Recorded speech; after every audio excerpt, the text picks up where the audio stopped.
voting for the Hall of Fame. Are you putting him in? Yeah, I would, because I think the DH log was broken. The log jam with DHs was broken to Paul Molitor winning. So I think they're starting to get recognition. I also think with Dennis Eckersley going in, the relief pitchers are starting to get recognition too. Soft ground ball is short. Jeter, and that'll do it. But the Jays get a run. 1 run, 2 hits, no errors, and 1 man left. Toronto won, and the New York Yankees coming to bat. Birthday today. He is 67 years old and doesn't seem like he's that upset about it. Pretty happy. He's so happy he put together this starting lineup. It's written by Joe and it's presented by Rico. Johnny Damon's in left field. He leads off, batting second, playing shortstop, the captain Derek Jeter. Bobby Abreu's in right field. He'll hit third. Cleaning up and playing third base, Alex Rodriguez. Hideki Matsui will DH. He'll bat fifth. Batting sixth and catching, Jorge Posada. Robinson Cano at second base. He'll bat seventh. Last 13 games starting to heat up. Andy Phillips at first base will bat eighth, and batting ninth with a 13-game hitting streak, center fielder Melky Cabrera. Right-hander Sean Markham on the mound. He's 1-1 in his career against the Yankees. And this is what he's done this season. He's been in 25 games. This will be his 26th appearance. He worked as a reliever and then now as a starting pitcher because of injuries to the Blue Jays rotation. We'll get to the Land Rover pitcher scouting report in just a second. And the pitch to Damon is low. Thank you, Johnny, for taking the pitch. 7:23:06. That's last year. He won his first game in the major leagues. It was against the Yankees. And he's a right-handed batter, hitting only 190 against him. And he is 4-1 on the road this year. 4-1, an even 3 ERA on the road, and at Rogers Center 1-2 with a 4.50.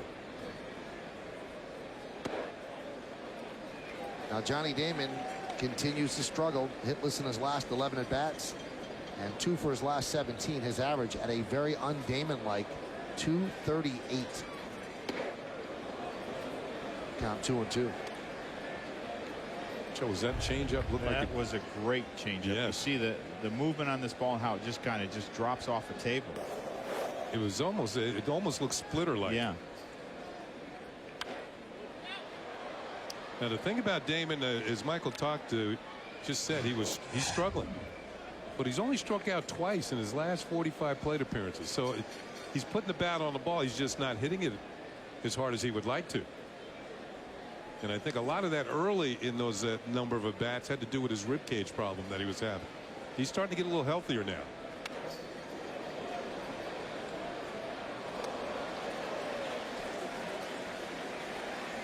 Markham's got good movement on his fastball.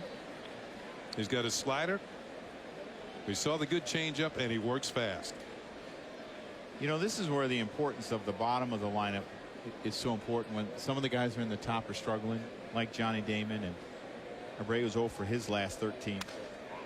Shattered bat, foul. I mean, that's how you can keep scoring runs and you win ball games, because you know they're not always going to be hot, and Abreu's been kind of up and down, and Johnny Damon's had a tough year. But when you're getting the contributions from the Canos and the Phillips and the Cabreras, and it just makes a totally different lineup, and you win a lot more games.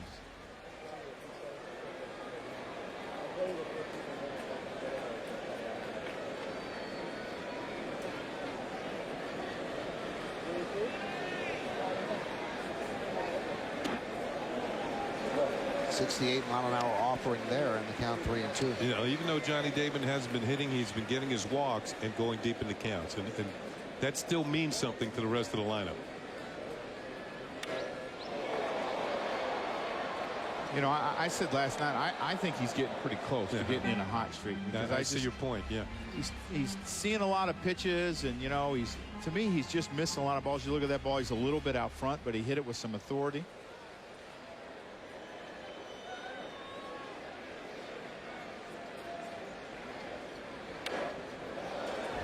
Well, he's making Markham work. It was Johnny Damon who drew the key walk in the 9th inning that put runners at first and third after Melky Cabrera had stolen third base, and you know, his jumping around at first base caused the balk by Accardo. They tied up the ball game. It's an 11-pitch at bat, and now it's going to be a 12-pitch at bat. You know, it's amazing. He's only hitting 238, but his on-base percentage is over 330. And you think if he was at his normal pace of hitting around 300, his on-base percentage would be great again, like it always, like it usually is. Up near 40%. Yes.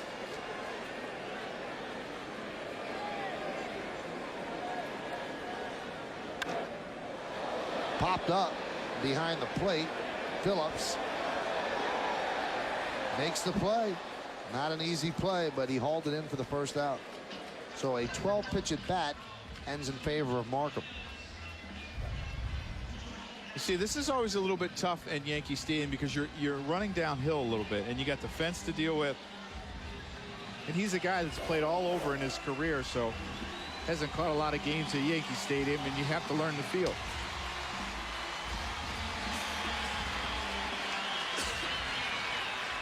And while Johnny Damon made an out, he made Markham work. Now, how much is based in reality that helps Jeter because he saw 12 pitches? I know if I'm on deck and I see everything he's got, I know he's got to be a little tired after 12 pitches. So you can really gauge that from the on-deck circle. You get a chance to see pitch after. The more you can see, the better chance you have to hit. And I think your point about tiring a pitcher out, you get a guy throwing 20 pitches an inning, he's going to tire pretty quickly. And it may not lead to anything this inning or the second inning, but as you get down the road, he's going to start making mistakes, and that's when you can really, put it on a starting pitcher and get to that middle relief, which is usually the weakest link on any club. That was a two-seamer, and there's that little look that you were talking about, Joe. Markham thought it was a strike, and so did Phillips. And Phillips kind of held it and fell to his knees slow. I mean, you have ways of Gibbons thought it was a strike, ways of letting the umpire know without showing up that you think it's a pretty good pitch. 2-1. Grounded to short. John McDonald. See, managers know the mannerisms of their own players, whether it's the pitcher or the catchers, and that's why Gibbons reacted, because the pitcher and the catcher reacted. Take a look at the Blue Jays defense behind Sean Markham. In the outfield, three good arms, three good outfielders. Reed Johnson's in left, Vernon Wells a Gold Glover in center. Alex Rios is open right in the infield. Gloss, McDonald, Hill, and Overbay. That's third to first. Overbay, an outstanding first baseman. Phillips behind the plate, and Markham is on the mound. Lyle Overbay is one of my favorite first basemen to watch because of how far he can play off the line on certain right-handed hitters and is able to get back to first base. I remember playing against him, and I'm not sure if I was it was with the Yankees. I mean, he was almost playing at second base on a power right-handed hitter. I don't remember who. Maybe it was Chef, and I was the bench coach with the Yankees. I mean, it was almost like he was at second base. He is smooth. There's Bobby Abreu. Just when you think Bobby Abreu has started to turn it around and everything's heading north, he falls into an 0 for 13 slide, which he's in right now. He's just had that sort of season. He'll tease you. Oh, here he is, the real Bobby Abreu, and then he starts to struggle again. Sometimes you can chalk up some of those to the pitchers you face. I mean, when you face Roy Halladay, there's not going to be a lot of hits usually in that game, and that can be part of that slump. But you're right. I mean, he has been as streaky as any hitters I've ever seen. The 1-2. Just inside. The thing about it in the past, though, he's been able to toss in some walks along the way when he wasn't hitting. And that's how he would stay in third spot, because he's important to get on base in front of the big hitters behind him. But this year that hasn't been the case. 8 years in a row he's walked over 100 times. Not that time. He walks back to the dugout carrying a strikeout. He does not like the call. But Markham, although he threw a lot of pitches, works a 1-2-3 inning. One in the books here at the stadium. Blue Jays 1 and the Yankees nothing. Lyle Overbay against Roger Clemens, and the pitch is low. 1-0. So we're underway here in the second inning. RBI single by Troy Gloss in the first, scored Alex Rios, who had tripled earlier in the inning, and that's the only run in the game so far. We talked about Overbay in the field and how well he plays first base, and it's very effortless, and he has the same sort of swing. It's an effortless swing, very smooth, good hitter. He's only played 6 games since coming off the DL from a fractured hand, and he's hitting all 6 of them. You know, when guys get that broken hand like he's got, he broke his right hand. John Danks from the White Sox hit him with an inside fastball. They wear that protective pad, and you pointed that out yesterday. Eventually, they get used to it. You see the protective pad on his top hand. They get used to it, and they'll wear it all the time. Jeff Bagwell kind of made that famous because he broke his hand a couple of years in a row getting hit, and he just kept wearing the pad, and it's a hard plastic, and if you get hit, you're all right. High pop-up, right field. Cano on the outfield grass will put it away for the first out of the second. Tonight's closed captioning is brought to you by your New York, New Jersey, and Connecticut Lexus dealers. I know that Andres Galarraga used to wear that too, the big cap. A lot of times it's the guys that dive a little bit. They get hit. You know, they really go in towards the plate, and their hands, they start their hands. You know, Derek Jeter is a guy that wears a pad on his hand because he's been hit a few times, and he's kind of a type of hitter that dives into home plate. Aaron Hill pops it up. Right field, Abreu. 2 outs. I think Galarraga hit the longest home run I've ever seen. Hit one at the stadium in Florida. It was Joe Robbie at the time. Upper deck.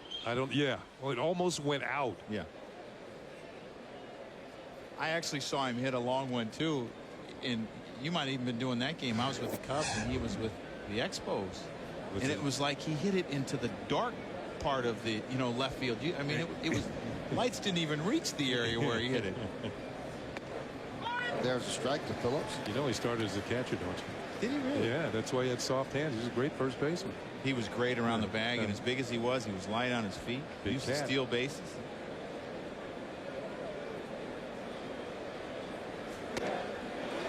Oh, 2. Rockets come out dealing this inning.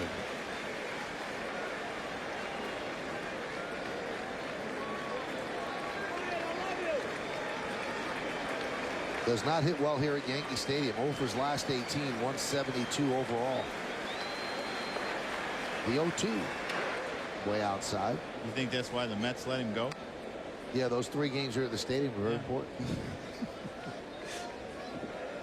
Now the Blue Jays have me can play 9 games here. Sometimes 10. It's a little different though if you lose as a Met to the Yankees than a Blue Jay. In the press, that is. The 1-2. And he's now over his last 19 here in the Bronx. So 1-2-3 inning for Clemens. He picks up his second strikeout of the night. And we go to the bottom of the second inning at Yankee Stadium in the Bronx. Toronto 1, the Yankees nothing. An 8-pitch inning for the Rocket. Committed to the Safe at Home Foundation. He's at 18 home runs here at Yankee Stadium.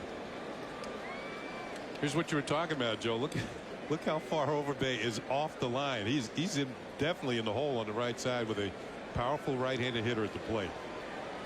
My math is poor. 18,000 he's responsible for. $1,000 a home run. So Alex has 18 of the 32 here in the Bronx. There's a better look at it. You can have a marching band go through there.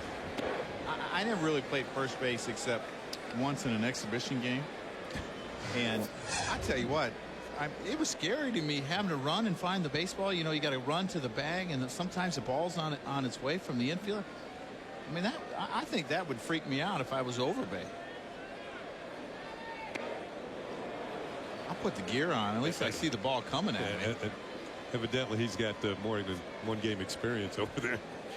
He's about 35 feet away from first base. You might even be able to beat him to the bag, Michael. Me? Yeah, drag bunt? No.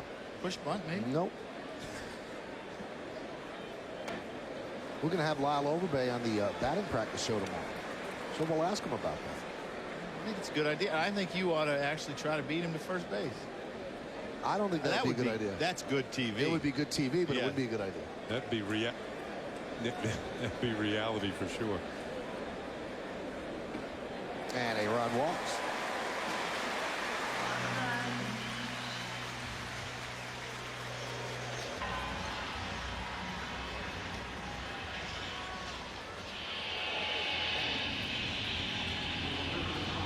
Here's Hideki Matsui.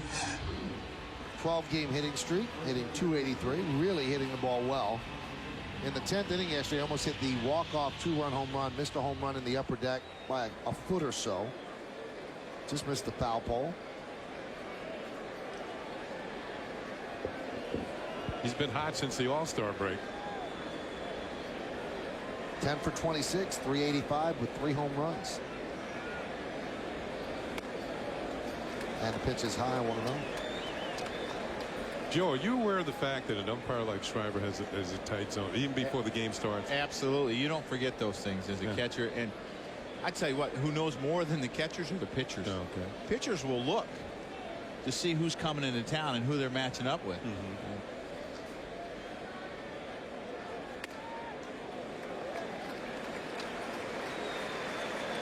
Who was the tightest home plate umpire when you were catching? That you just dreaded him behind the plate? Oh, wow.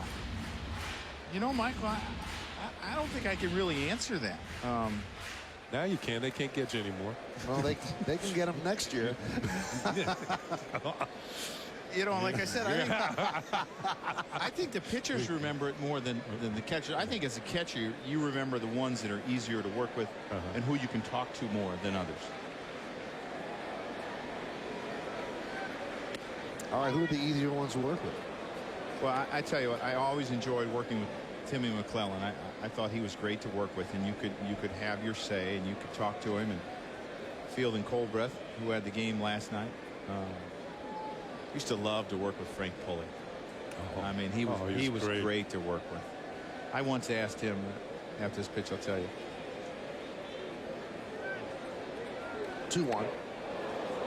Change up. I once asked him, I was facing Ramon Martinez, and I said, you know, Frank, we got to work together tonight. And I said, I know that pitch you just rung me up was a strike, but I can't hit it, so I don't think you should call it on me. You know, and he just kind of laughed. But you know, the umpires that have a sense of humor and know that, you know, as players you get frustrated and you're going to vent sometimes, and they just look the other way or sometimes even laugh at you in a sense. You know, you don't see it outwardly, but inside they do, and they understand. This could be 2. There's 1, and there's 2. So Matsui tries to pull the outside pitch, pulls it into a double play. Yeah, it was started by Aaron Hill, a nice flip to McDonald, and this is that's the way it was drawn up years ago when baseball was started. Here's how a double play should be turned on a hard hit ball to either the shortstop or the second baseman. I'm thinking back to the umpires I liked. Steve Palermo, I thought, was the best ball strike umpire going. And although he wasn't a favorite of the rest of my team, I thought Ken Kaiser was pretty cool. Oh, he was hilarious. Oh, he was funny. The way he'd call the safe call or the out call, he'd have his left hands. He'd use his left hand, yeah. It's like he was punching someone, you know.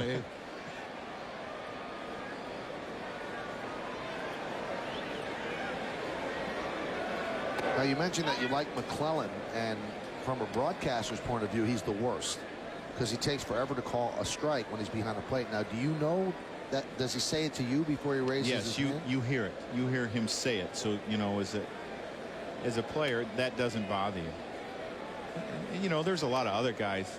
I think Ed Rapiano's you know, he was always under Frank Pulley, you know, early on. He kind of reminds me of Steve Palermo. Yeah, just wonderful to work with.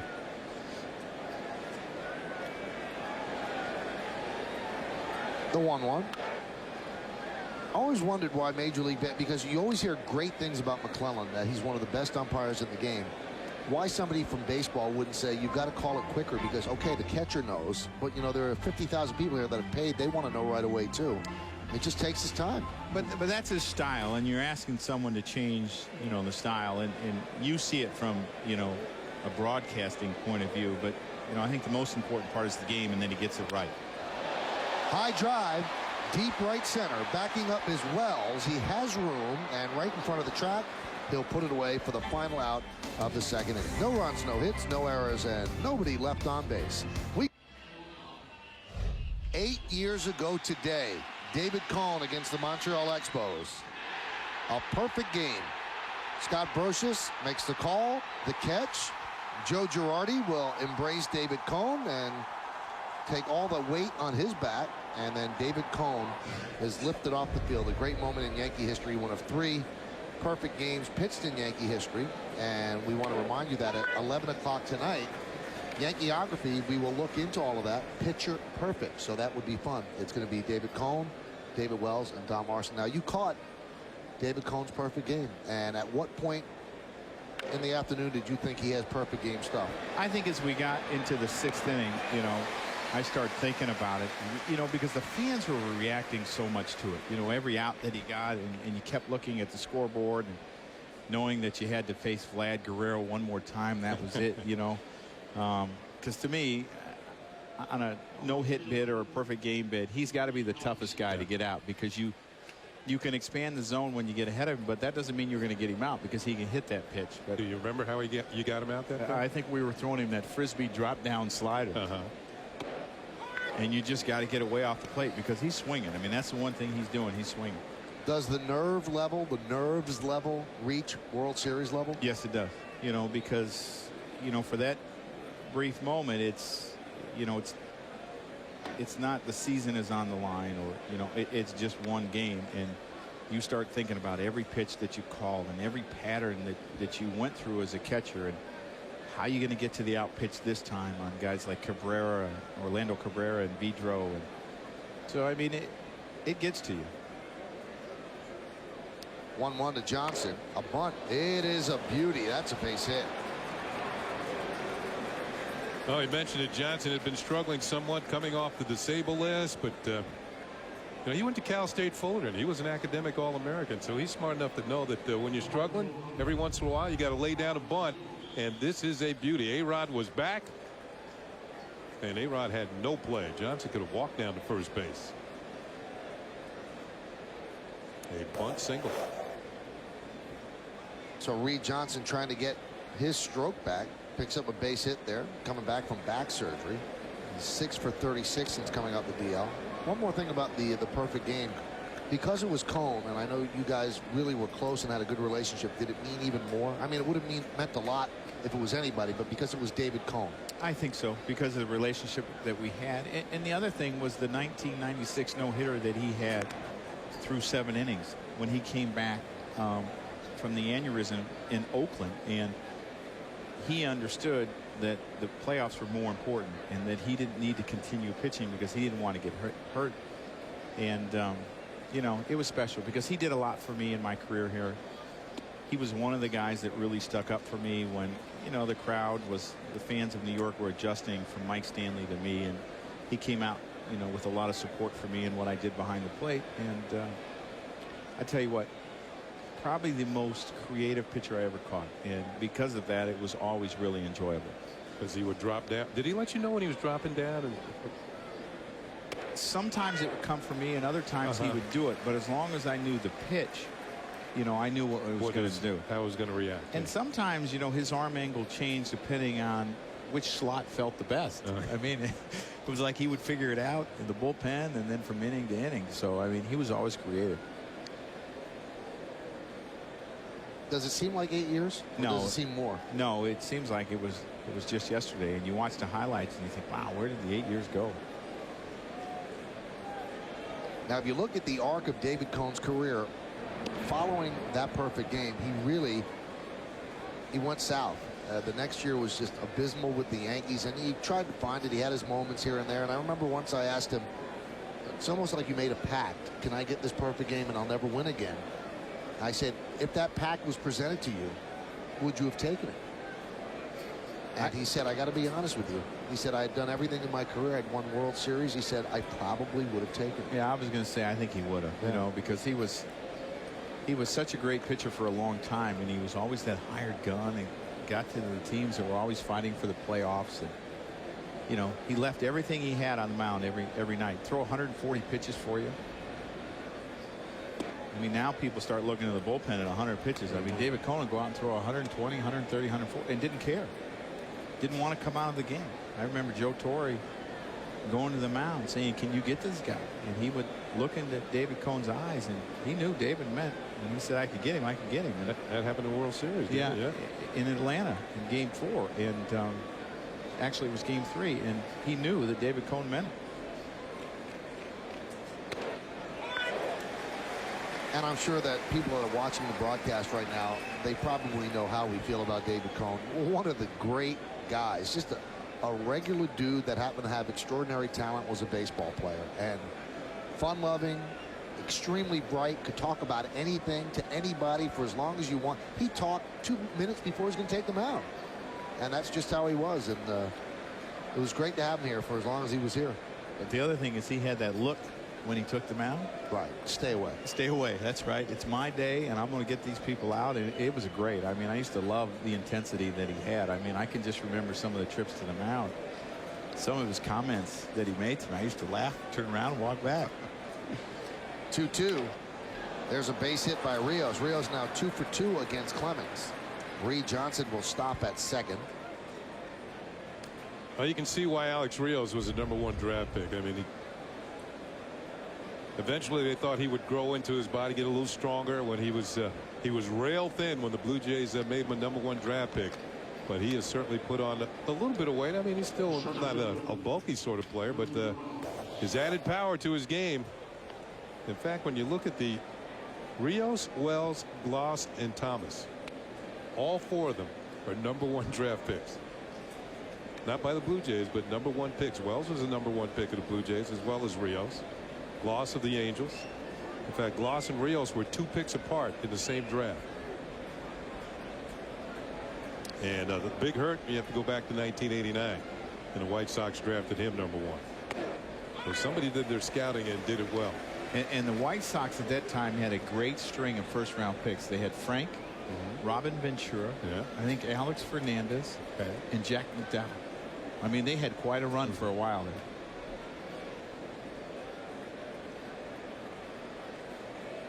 The 0-1. And all 4 of them were college players, weren't they? Yeah. Frank out of Auburn, Jack McDowell, Stanford, and who was the other one you mentioned? Alex Fernandez. With Miami? University of Miami, I believe.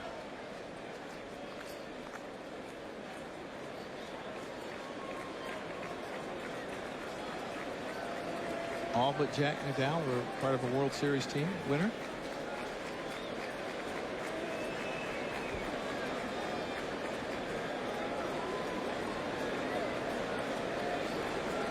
One 0 Jays. They are threatening here in the 3rd against Clemens. The 0-2. You go back to the '97 draft, and the Blue Jays had the 5th pick, and they picked Vernon Wells. The Angels had the 3rd pick, and they picked Troy Gloss. 45 pitches for Clemens. 2-to-1 strike to ball ratio. That's one thing I always like doing is, you know, when Baseball America comes out, looking at the past draft, the first rounders like 10 years ago to see where the guys are. One hopper to Jeter. Let's see if they turn 2. There's one. Not in time. I think Andy Phillips thought that was a double play. You can see the way he was walking the ball back to Roger Clemens. Of course, we get a second chance to see this. Ball wasn't hit all that hard. Jeter had to actually retreat to come up with the hop. There's the flip to Cano. He strong arms it to first. You make the call.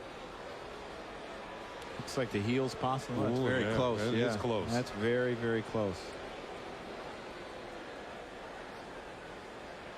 Yeah, Rocket thought he was out too. That's what Joe said last night. If the pitcher catches the ball with the bare hand, I think it's a bad call. So now here's the dangerous Troy Gloss. Get an RBI single in the 1st inning.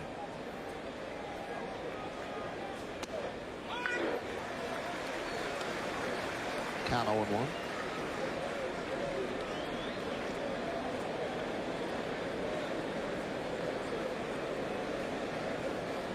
That call has the fans riled up here at Yankee Stadium. They're still buzzing.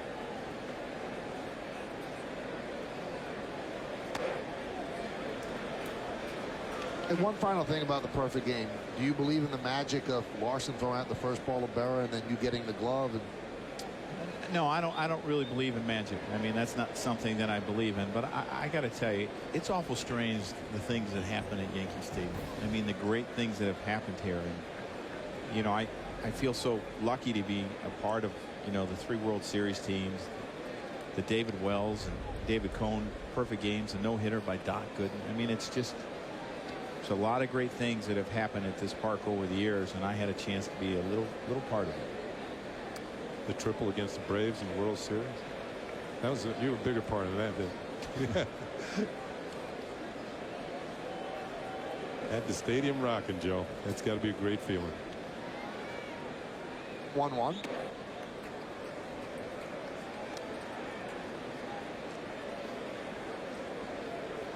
Now, Yogi used your catcher's mitt and then gave it back to you when he caught the first pitch. We tried to get him to use one of the little mitts that we always, use to practice, and the kind that he used, but he said, no way, I need a bigger mitt.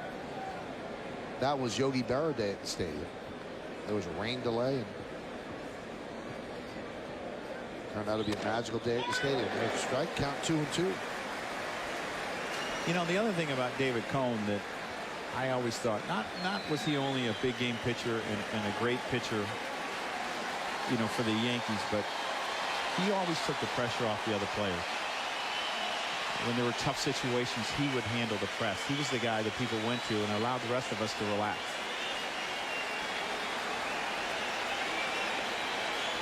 Two-two. Swing and a miss. He got him on a splitter. Big strikeout for Clemens, as he keeps the Blue Jays off the board. No runs, 2 hits, and 2 stranded because of that strikeout. 8 years ago today, David Cone, baseball immortality. Joe Girardi's right there as a part of it.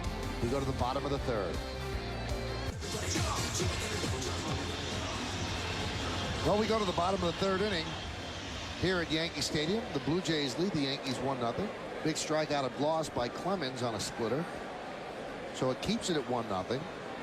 Now the Yankee offense will try to do something against Sean Markham. They sent the minimum 6 batters over the first 2 innings. They did draw a walk. That was A-Rod, quickly erased on a double play. So it'll be the bottom 3rd of the order. Robinson Cano against Sean Markham.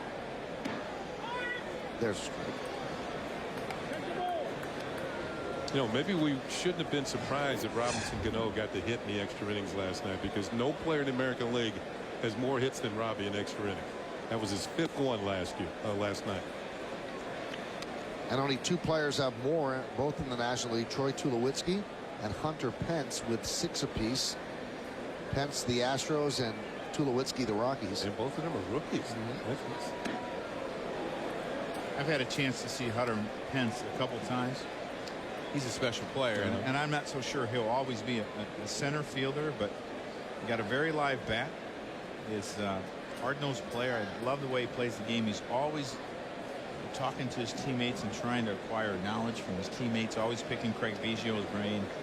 He is a good-looking prospect and player. Michael and I saw Tulowitzki firsthand in Colorado, and he was special against the Yankees that weekend. He had a home run, played shortstop well. Big shortstop, big, strong young man. After the Rockies swept the Yankees, they really went down the tubes, but now they've climbed to within 5.5 again in the National League West. Line drive, base hit to right field. That ball was hit hard, and I'll tell you why. First of all, it had the sound, but when Aaron Hill went to jump for it, then he just decided, nope, this isn't worth the effort. This ball is really rocketed. Pitched right down the middle. The reaction of the second baseman was priceless as Cano is on with a leadoff single here. Nope. By you. I can't get this one.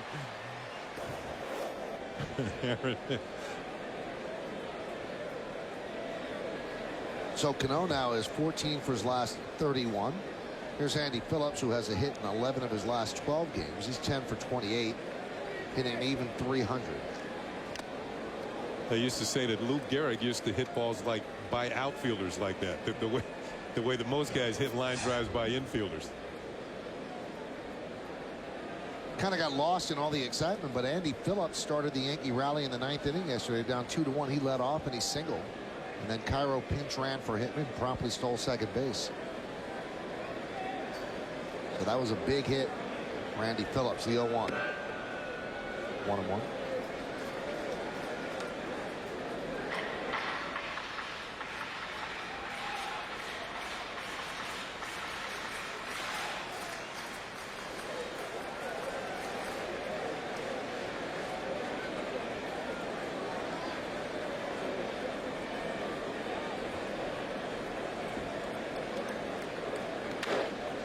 Grounded towards short. They'll get one on to first. Double play, beautifully turned double play. 6-4-3 started by McDonald. Well, you can see why they love John McDonald's defense. The quickness that he turns this ball. I mean, this is not an easy double play at all. You see how quickly he gets rid of this ball. He's able to stop his slide, bracing himself with his right foot, and then Aaron Hill goes behind the bag, so Robinson Cano cannot get to him. You see him go step behind the bag, so Robbie can't get to him. Makes a strong throw to Overbay, and that's a nifty double play. That was well turned. I mean, that's a ball that's hit. You say, no way. They turn this double play, and all of a sudden, they did it. I'll tell you what, I know there's such a thing as a neighborhood play. He was not in the neighborhood. His foot was not on second base when he received the throw. You're talking about Hill. Hill. Yeah. It was close. Here's the ball. Glove. Maybe not, Michael. I don't think so. He was still arriving at the destination. Is that what you're saying? It's a big neighborhood. Let's put it that way. Okay. That's what I was talking about, though, last night. That Brian Butterfield, the third base coach, is turning this guy into an all-star second baseman. He's a good hitter, and he's learning how to play the bag. High fly ball, right center. Vernon Wells is there, very smoothly makes the play for the final out of the third. No runs a hit, no errors, and because of the no play, nobody left. We go to the fourth, 1-0. Well, we go to the fourth inning. 20 years ago, Don Mattingly made some history, homering in his 8th straight game. So a historic day in Yankee history. David Cohn's perfect game and Mattingly's 8th consecutive game with a home run. He tied Dale Long. Later, Ken Griffey Jr. also joined them. So the three of them hold that record. How about that load sitting on that back leg? Yeah. Broken bat over the head of Cano and into right field. We'll tie it all together now with the Aflac trivia question, because that's what we do. I think you're going to get one of these, Joe. Off whom did Don Mattingly hit a home run in his 8th consecutive game? That was in '87. And who made the last out in David Cohn's perfect game? Now, you know that one, right? Mm-hmm. Of course, you're not allowed to say it. No. Don't want to ruin the fun. I know Mattingly hit that home run to left center. I'm trying to picture the ball leaving the pitcher's hand. Well, it was against Texas. Yes, it was. It was in Texas. At the old Arlington Stadium. The scooter was calling the game.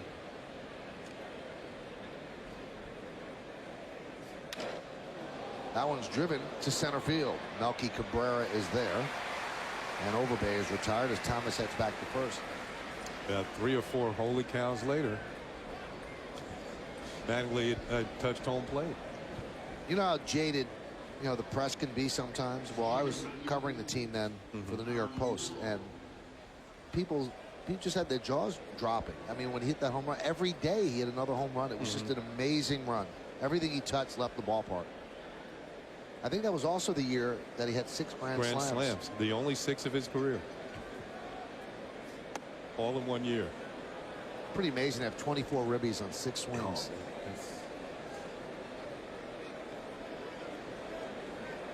It's being locked in. It was his league. Everybody was just playing it. When you witness those moments with Mattingly, and then you look back at his career, you look back with a tinge of sadness, because you wonder what might have been if he had not hurt his back, because he was, quite frankly, one of the best players ever. I mean, he just went on a run that he dominated the sport, and then his body gave out. And boy, did he try. He tried everything. I'll tell you what, before Old Timers Day this year, I saw him in the clubhouse, and he was stretching his back, getting ready for the Old Timers game, just doing some exercises.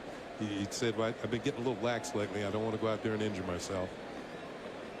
And it was an ordeal every day for him to get ready to play, just to get his back to the point where he could play. Squibb inside first and down the right field line by Hill. Thomas will go to third. Hill's going to stop right there at first, and the Blue Jays have runners on the corners with 1 out. Well, there's where the lack of speed actually helps you, because they're not holding on Frank Thomas. He's playing behind him, and if he's holding him on, Andy Phillips probably gets this ball and maybe turns a double play, but he slaps it right past Andy Phillips. See Andy Phillips behind Frank Thomas and then moving to his right, and then this ball gets beyond him. It's funny how what happens in games sometimes.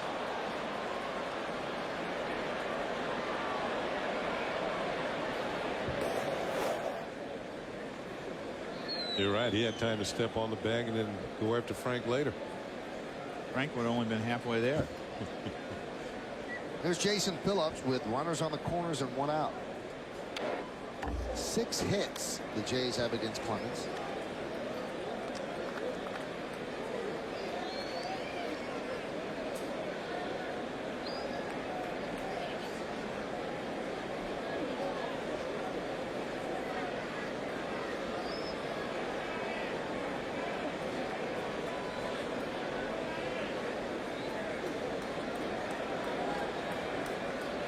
Kansas City leads the Red Sox 2-0 in the 4th inning. Now the Yankees will play Kansas City 4 games next week in KC, and one thing you have to say about the Royals, they're not a pushover. They have played good baseball the last couple of months. You know, their bullpen is pretty good. Gil Mesh has thrown the ball pretty well for him this year. They have some young players that are exciting.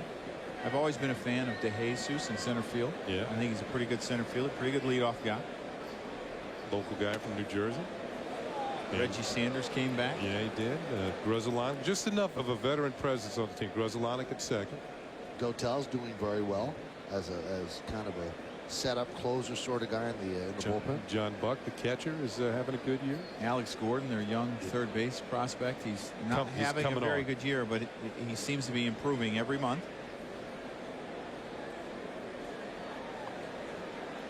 Well, they have a good GM now, and it's going to take him some time, but he'll make the right moves. Dayton Moore was with the Braves working under John Sherholtz, and now he's a general manager with Kansas City. He's a smart guy, and if it can be done on a small budget, a guy like Dayton Moore will be able to do it. And it's been proven it can be done on a small budget in Oakland and Minnesota. You have to make the right moves. Can't make too many mistakes. It's where the draft becomes so important. The people that are scouting players. Soft ground ball to Alex Rodriguez. He goes the second one on to first. How about that? A double play. A slowly hit ball, but Jason Phillips not too quick. And they turn it 5-4-3 as Clemens gets out of another jam. A-Rod ranges to the glove side.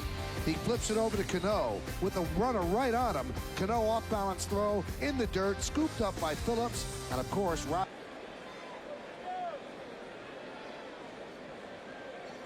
and the 3-0 to Damon, and he walks on 4 pitches. Damon's now walked in 10 of 11 games. Here's that Mattingly home run against Guzman. Hey, did he get all of it? Yeah, Scooter. Holy cow, he did it! Holy cow, Mattingly is unbelievable. He's unbelievable. Well, we know there were at least 2 holy cows by second base. Yeah. So that's about 4. Yeah. That's a full trip around.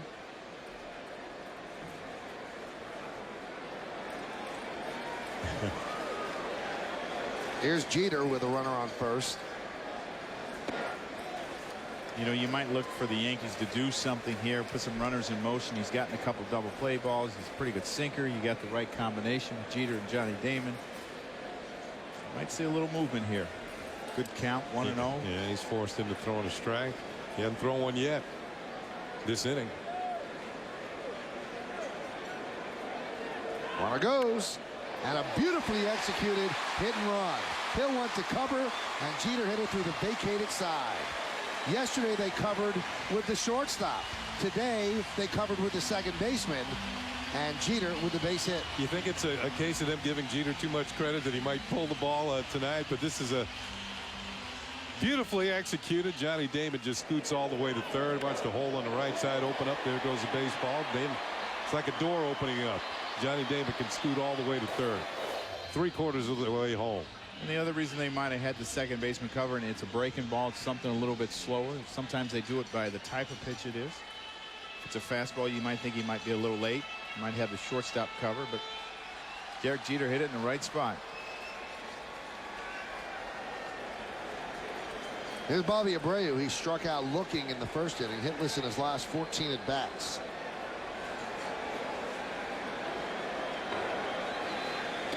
Ooh. He was thinking 3.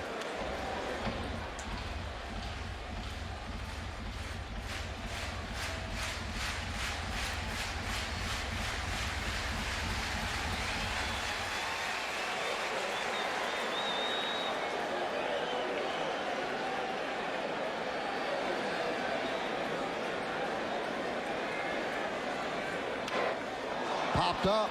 That will not get a run in. Backing up is McDonald. And he makes the catch. Damon tagged just to draw the throw. And there's one away. Let's take a look at tomorrow's starting pitchers, brought to you by Verizon Fios. Make the switch to Verizon Fios, TV, internet, and phone.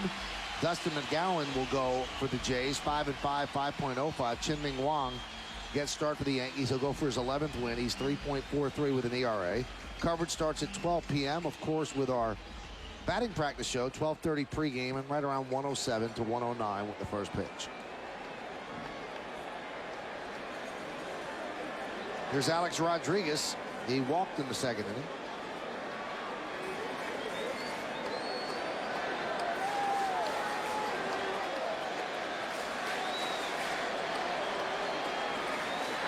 Boy, Markham brings it up a notch when there were runners on base, especially in scoring position. With that pop out by Damon, or check that by Abreu, opponents are now 13 for 70. That's 186 against Markham when he has runners in scoring position. Well, he always has that ability to get that double play ball with that sinker, and it probably gets him out of a lot of situations. If you're Alex here, you want to look for something up, try to drive it into the outfield and try to stay away from that sinker. In that regard, Joe, with the count 2-0, this is where you can pick what you want. Now, if he makes a good pitcher's pitch, you just say, all right, you know, let's see you do it again. With the count 2-0, now it's time to do some business.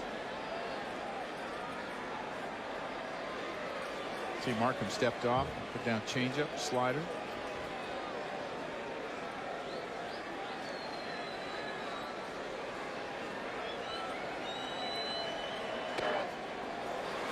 Count 3-0. You let him go, Joe? Got to. All right. I mean, you got to let Alex go. I mean, he's been your RBI guy all year. So far, he's shown that he wants no part of Alex. He walked him the first time, I think, on 4 straight pitches. I don't blame him, as hot as this guy's been, you know, all year. So you're saying you would rather load the bases and let him hit? Well, I don't know. I mean, you got to, you know, Matsui's been hot too. I mean, Alex hasn't had the greatest month of July, but I mean, he's been such a great RBI guy. And they did turn him loose, and he threw him an off-speed pitch on 3-0. Well, this is called not giving in to the hitter. You know, you know, A-Rod's up there looking for the optimum pitch, something he could really hit, fastball. So you go to the exact opposite, a changeup, and you get him out in front, pick up a strike.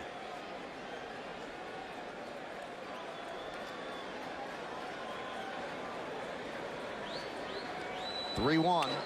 This could be a double play.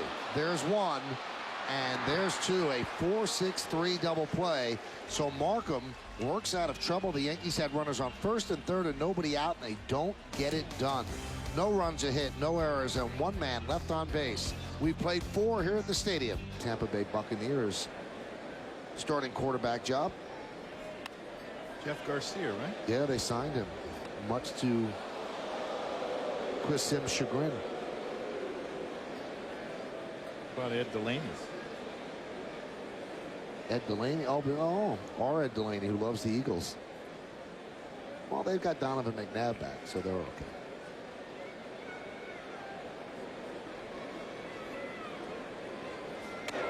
Pitch is high. Count 2-1. McDonald came in tonight 0 for 12, and that's one reason why Clayton got some playing time, and with an out, he's 0 for 13 now. But as you can see, his worth to the Blue Jays is not so much with his bat, but with his glove. He's got the quick hands, and he's been involved in 3 double plays. You know, you talked about the work that Brian Butterfield has done with Aaron Hill, and obviously he's worked a lot with McDonald as well. He was a big part of Orlando Hudson winning the Gold Glove, and Brian Butterfield really cut his teeth in the Yankee organization. Actually was a player and then worked as a coach. Was a coach with Buck Showalter when Buck was a Yankee manager, and he is considered one of the best coaches in baseball. Just his work ethic. And I was actually talking to John Gibbons the other day, the manager of the Blue Jays, and Gibbons paid him the ultimate compliment. He goes, I wish this guy gets a job one day as a manager. He said he deserves it. He goes, I just don't know if he ever will. He goes, I don't know about the name. I don't know about if it's big enough, how he'll deal with the media. He said, but in terms of knowing the game, being ahead of everybody else, he said, this guy's phenomenal. That's a nice thing for managers to say. And that's quite a compliment, you know.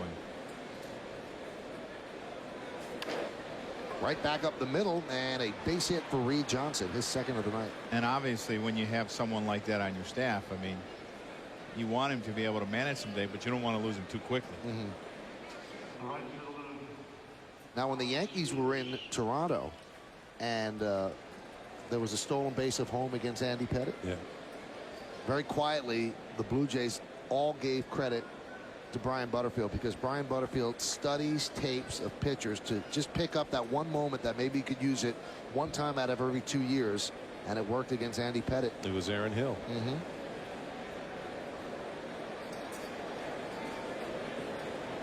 Runner goes, and the ball is fouled away.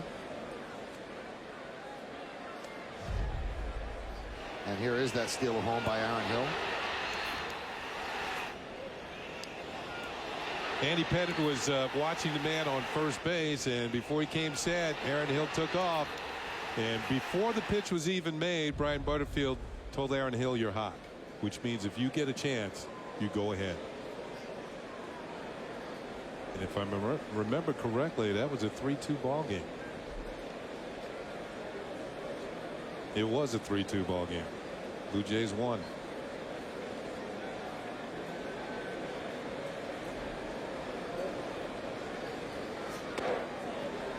Just missed outside. Clemens wanted that one. Count 1-1. It was Markham who started that game and got a no decision. See this pitch just off the plate, but that's a pitcher's pitch, and pitchers are always going to want that pitch, as well as catchers.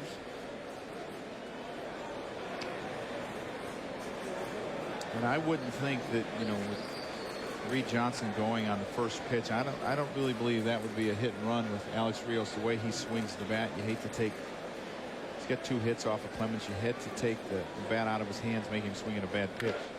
There's a base hit to left field by Rios. He is 3 for 3 against Clemens as Reed Johnson advances to second. Rios is he made the All-Star team for the first time this year. That's not going to be his last time making the All-Star team. And a couple of years ago, the Blue Jays were actually entertaining thoughts of trading him. There was rumors he was going to Philadelphia. You'd almost heard him just about every day. But the Blue Jays decided to hold on to him. Supposedly Brett Myers, a pitcher for the Phillies, who was supposed to be involved with that deal. And it just didn't work out. And I think the Blue Jays should feel fortunate they didn't trade him on to Philadelphia. There's a strike to Vernon Wells. Rios had come into this game 2 for his last 16, but he is 3 for 3 today.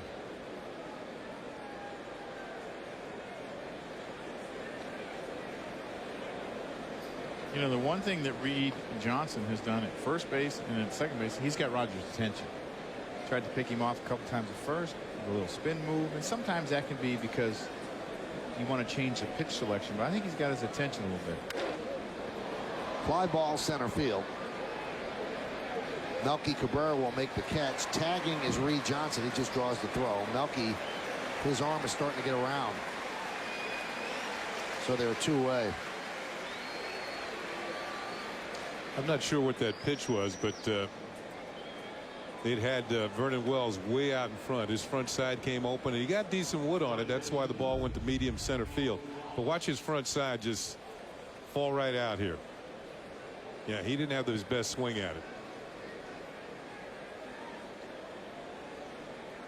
just enough. You can see that he's out in front. Got good wood on it, but got it into center field, and that was about all. Couldn't drive it.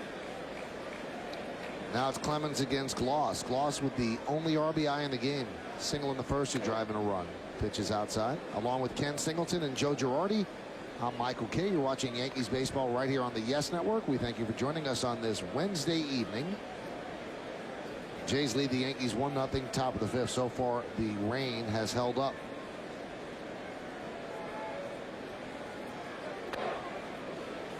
And the count 2-0 to Gloss.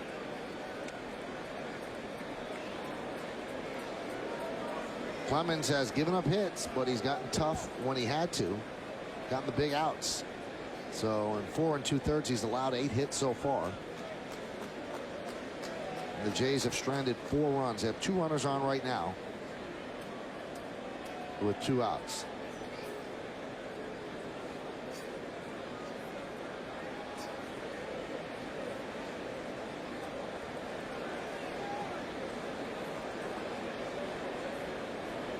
And the 2-0.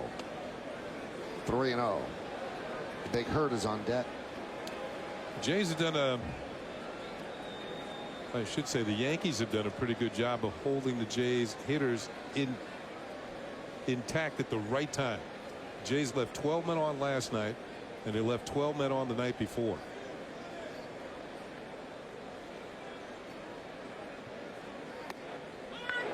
There's a strike.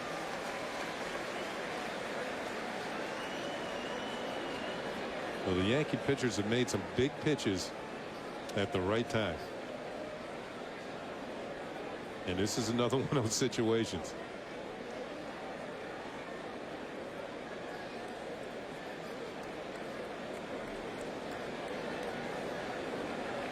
The 3-1. Hit sharply right at Jeter. He'll get the force at second, and that will do it here in the fifth. No runs, 2 hits. No errors, and 2 more runners left on base. We're halfway through. Blue Jays 1-0 over the Yankees. The 5th inning.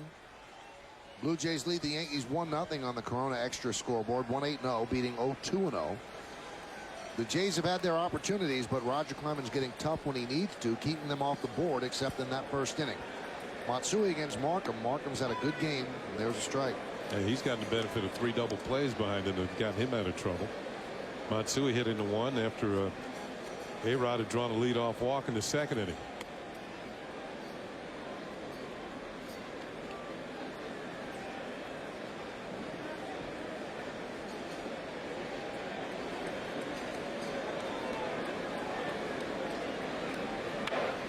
Popped up. Loss gives it a look and runs out of room. Yankees in another close game now. Amazingly enough, they're looking for their 4th straight win of 1 or 2 runs differential. Now they've won 3 in a row in that sort of game. Now you say, well, that's not bad, but there's a number that's just shocking. The Yankees as a team are 12-25 in 1 or 2 run games. Popped up left field. Reed Johnson coming on. There's 1 away. So you might ask, well, where does that stand in the major leagues? That's the worst record of a team in 1 and 2 run games in the major leagues. The Yankees have the worst record, and it's just hard to believe. And the only thing that makes you think, well, how did it get to that point, has to be the bullpen.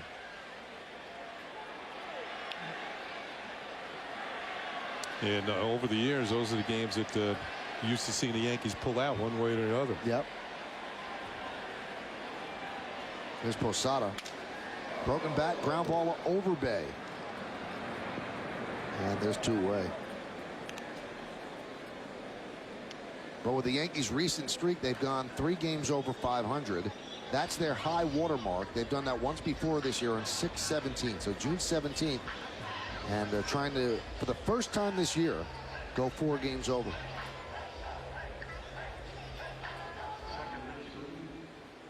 You know, the interesting thing for me when you watch a guy like Sean Markham, if you were to scout a guy like Sean Markham, you wouldn't really necessarily, he lights it up because he doesn't throw particularly hard. But the one thing that he's able to do, he's able to sink his fastball, keep it down in the zone, And he's been able to change speeds at any time. You saw him throw a 3-0 changeup to Alex Rodriguez, then he threw him a 3-1 breaking ball in a tough situation. And it's not always about how hard you throw, it's where you throw it and how you're able to locate and change speeds. And for a 25-year-old starter in the big leagues, he's pretty mature. Another thing about him that I like, he works fast. And to me, that always tells the hitter that you're on the defensive. The pitcher's coming right after you. The guys who I felt were out there holding the ball, didn't want to throw it, to me that was an indication as a hitter they were kind of afraid to throw it because they knew somebody was going to hit it and they might not get it back. There's a strike to Cano, and the count 3-1.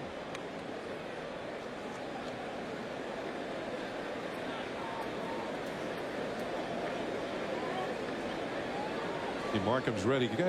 This is a nice hitter's trick there. You step out, slow him down.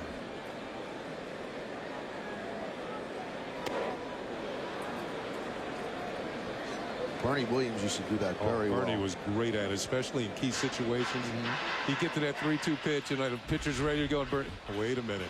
I'm the one that's going to dictate the pace of the at-bat.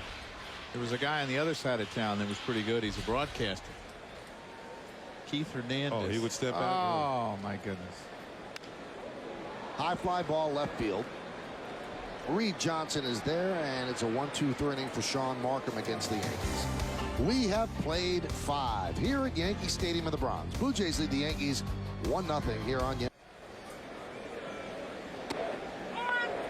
Frank Thomas takes a strike from Roger Clemens as we go to the 6th here at Yankee Stadium. 1-8-0 for the Blue Jays, 0-2-0 for the Yankees. A couple of well-pitched ball games 2 days in a row. Yesterday, Halladay against Pettit. Today, Markham against Clemens. You know, after watching these last few games, and Tim, you just get the feeling that the Yankees are somehow going to win this game.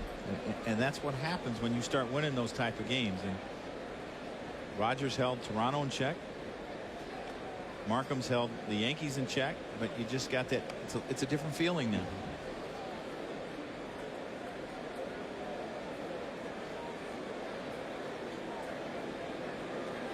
Royals have retaken the lead from the Red Sox at Fenway Park. It's 5-4 now, Kansas City over Boston. So we're keeping an eye on that one for you. The 2-1. High fly ball, left center field. Cabrera is there, and there's one away. So Thomas is retired. He's 1 for 3.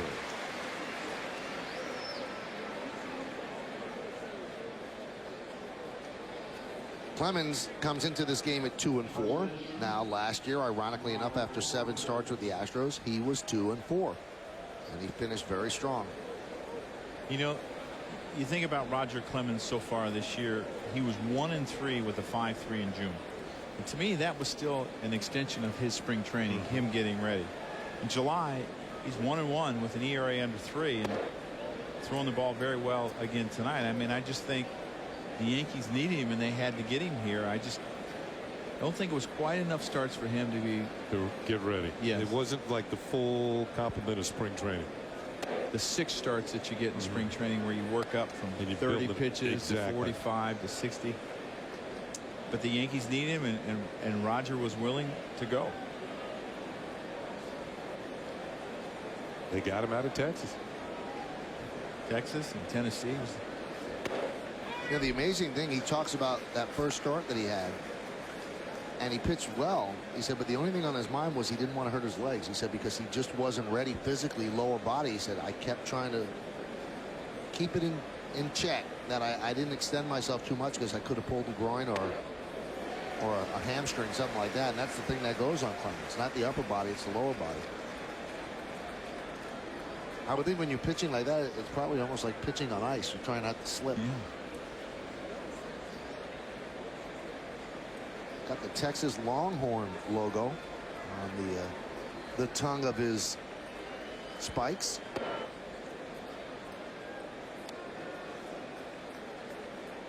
Funny thing is that Clemens, I believe, was selected in the 11th pick of the first round when he came out of Texas, and the big thing was that the scouts thought that he wouldn't hold up.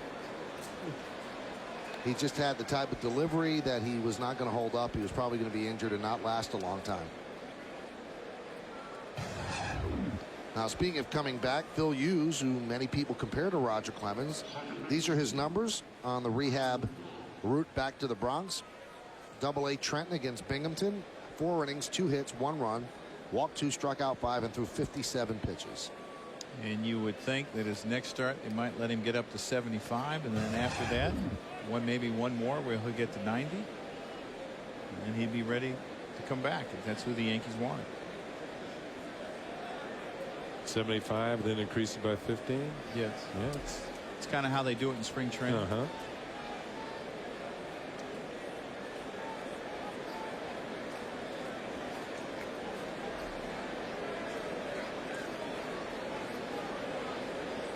Pitch the hill. Now, you guys were in Texas when he was pitching that no-hitter and blew out his hamstring, along with Bobby Mercer. And boy, what a bad break, because he blows out his hamstring, and then as he's rehabbing that, he turns his ankle. So that's why he's been gone as long as he has been. Yeah, I think I told Joe and Bobby that it was one of the most disappointing games I'd ever broadcast, because you could see the momentum building towards this young man in what was his second major league start. Working on a no-hitter against a pretty good hitting ball club in a good hitting ballpark. And to me, it had all the appearances of he was going to do it. And then we never were able to find out. The 0-1. Line drive, base hit, the 9th base hit for the Blue Jays. Overbay is going to go for third. He'll make it, and then moving in behind the throw is Hill.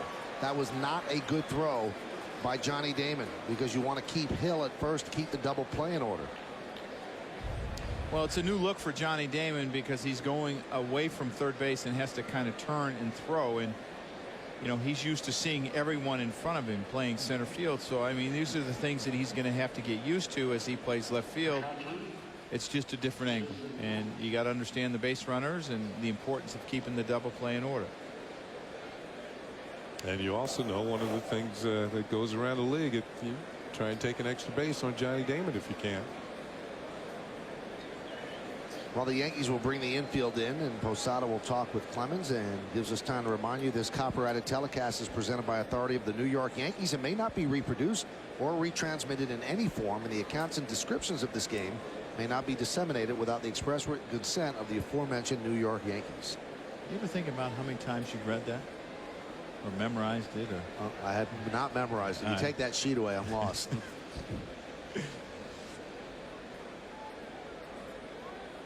There's Jason Phillips with the infield in, and there's a strike.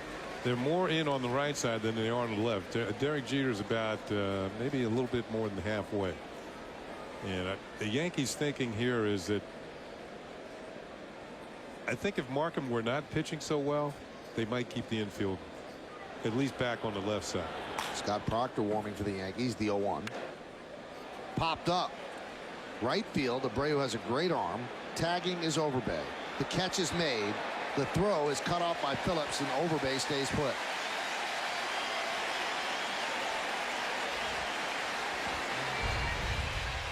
Again, Roger Clemens is making the pitches when he has to, and Bobby Abreu gets behind this ball and makes a good strong throw and hits the cutoff man, and Lyle Overbay makes a break, but he sees that the ball is on target and on line, and he has to stop.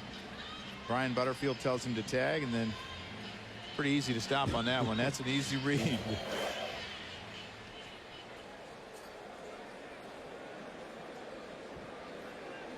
Now, what could this conference be about? Well, just talking about how you want to approach, you know, McDonald. You have to worry about, you know, he could possibly lay down a drag bunt here, and, you know, talk about maybe changing the signs if you think you need to change the signs. But I think it's how you're going to approach McDonald here and make sure, you know, you're on the same page.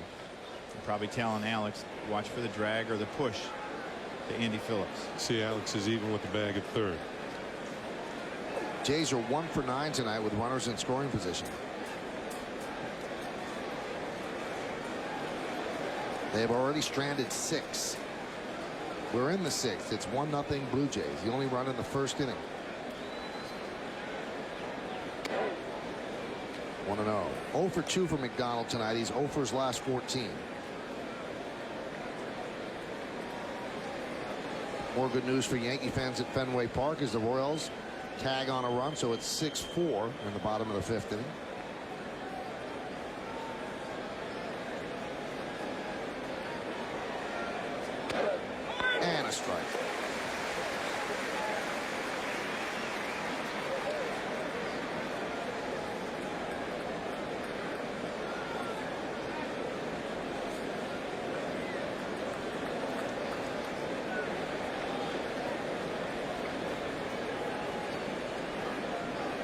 And the 1-1.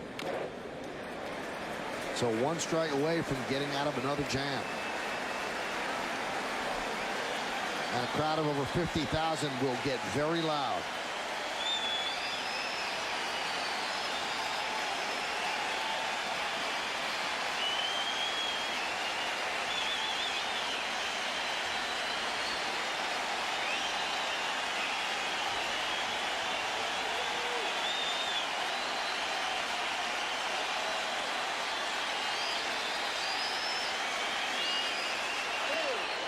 Two and two.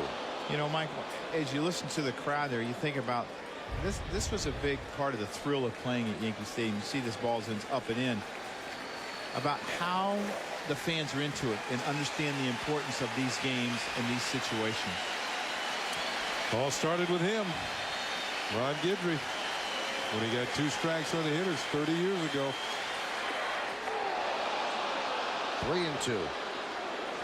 And he threw that fastball up and in the pitch before, and he tried to make it look the same with that slider inside, and he just left it a little bit too far inside. And that's what pitching is all about, making all your pitches look alike, and all of a sudden they have that late movement, and the ball goes a different way, and the hitter gives up on it.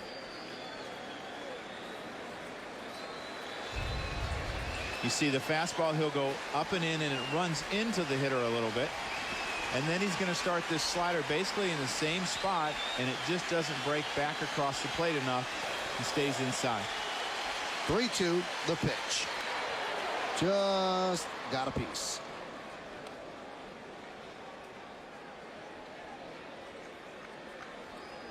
Checking to see if Proctor is ready. Looks like he is. Clemens has thrown 98 pitches, a good strike to ball ratio. He has seemingly been in trouble every single inning, but he's gotten out of trouble every single inning except for the first, the RBI single by Gloss. Overbay's at third, Hills at second. John McDonald is at the plate. 2 outs, top of the 6th inning, a 1-0 Blue Jay lead.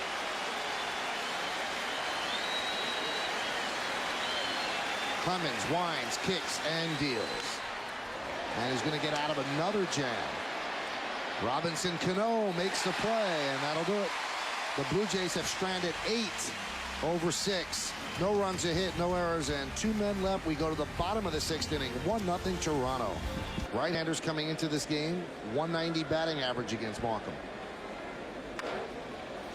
Slow ground ball is short, charging. McDonald, off-balance throw, 1 away. Hey, if you get a chance, stop by and visit our friends at J&R Music and Computer World.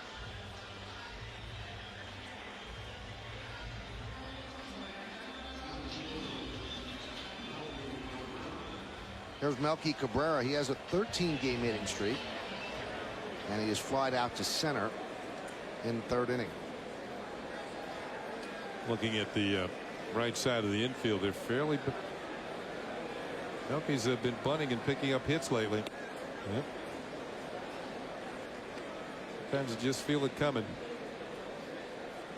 Solo home run by Manny Ramirez closes the deficit to 1 for the Red Sox. Royals lead 6-5, bottom of the 5th.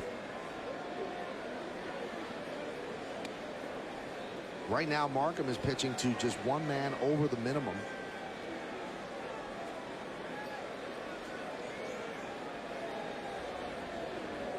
Yankees have left just 1 runner on base. 75 pitches for Markham.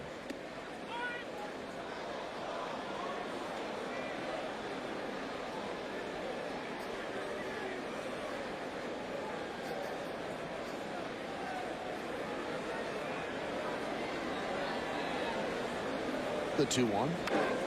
Popped up. Sure-handed Overbay is there. Got him on the changeup for the 2nd out. Tell you what, this young man really mixes his pitches well, whether it's his throw that slow hook, he'll throw some sliders, some cutters, some sinkers. And they're quality pitches too. That's, you know, every once in a while you throw that changeup up there and it's not in a good spot. Somebody will hit it, or you either show it too much, or you throw a curveball that hangs. I haven't seen many hangers tonight. They've all had sharp breaks on them. His fastball's had just enough movement. And the other thing that he doesn't do, he doesn't miss over the middle. Yeah. When he misses either in or out, it seems like. And he works fast. He's coming right at you.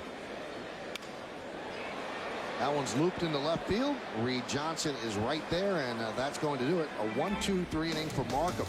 He's faced 19 batters over 6 innings. We go to the second. As you talked about, since he came off the DL, 6 for 35 coming into that, and that little bunt base hit. A little confidence booster. Got him out of that slump a little bit, maybe. I should have thought of that years ago. Check swing by Johnson. Did he go? No, said Tim McClellan. And a leadoff walk. Count was 0-2 at one time to Reed Johnson. And started to nibble a bit. Couldn't get him to chase. And Reed Johnson takes ball 4. Now they're saying that he was hit by a pitch. Is that what they're saying? Yeah, they're saying don't call it a walk. Call it a hit by pitch. Wow. Well, he's been in his career, he's been hit by a pitch 20 times or more twice in a season. Maybe just clipped his elbow there. I don't think that ball hit him. You know, because I think if it hits him, he shows the umpire. I think he knows one way or the other. He's going to first. So it's a hit by pitch? That's what the official scorer said. And I didn't see the umpire signal hit by pitch. No, I didn't either.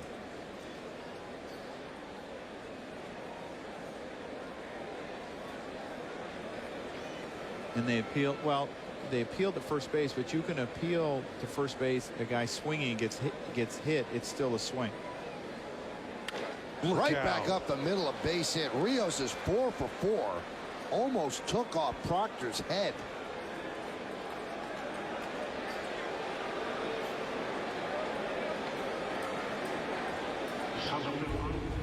Well, this fastball just gets too much of the middle of the plate. And he's hit a split off of Roger Clemens, and he hits this fastball right back up the middle. And that's the old Chuck and Duck.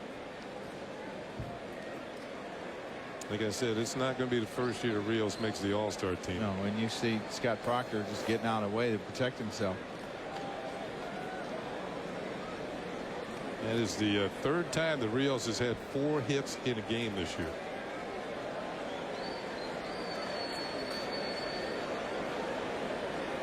You hear the murmurs in the crowd, and so many people want to jump on Proctor when he doesn't do well. And the same thing with Farnsworth, who really got booed loudly last night. But all you have to do is look at their stuff, and then you understand why a team or a scout or a manager can be intoxicated by what they bring to the table. You just have to harness it.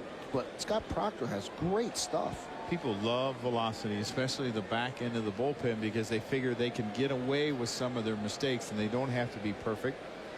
Back end guys usually only need 2 pitches to be successful. Scott Proctor has a pretty good curveball. He also has a slider and a changeup. Get up to 95, 96.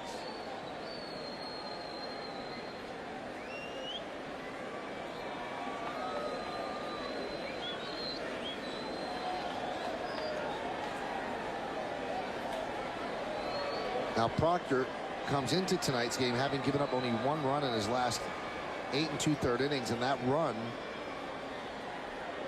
was actually a home run to Alex Rios on Monday in the 6th inning. Focus here has to be getting an out, and you're trying to get a double play ball from Wells, but you have to make sure that you don't get too distracted by the runner at second base. You got to hold the ball a little bit, just give 1 look, maybe 2 looks, but your focus has to be getting Wells out.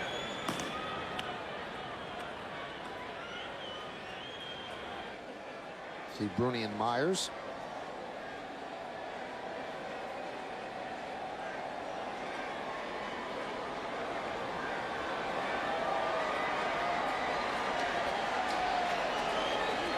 Johnson at second. Rios is at first. Popped up right field, and Cano calls off Abreu for the first out.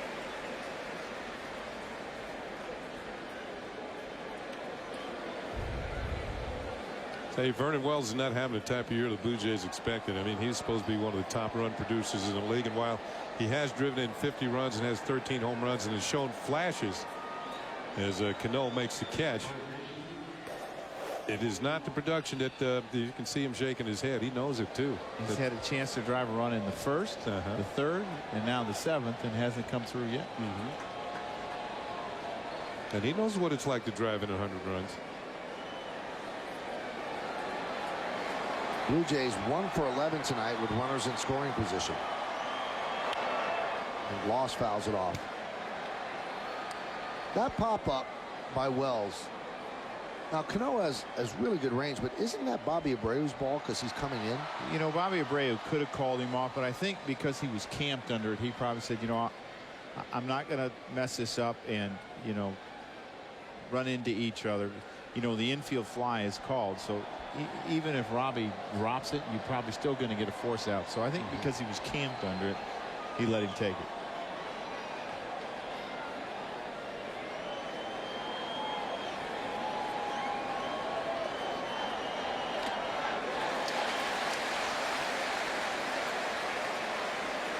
That's one of Scott Proctor's, one of the 2 breaking balls that he has. That's the slider.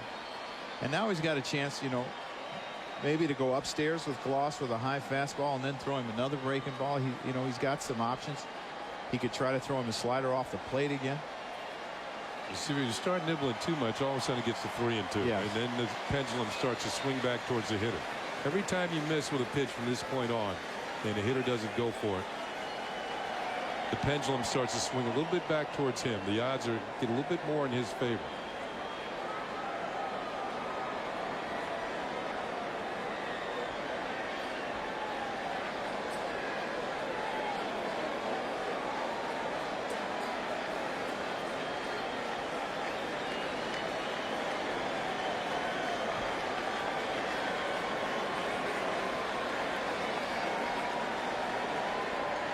You know, I just don't understand.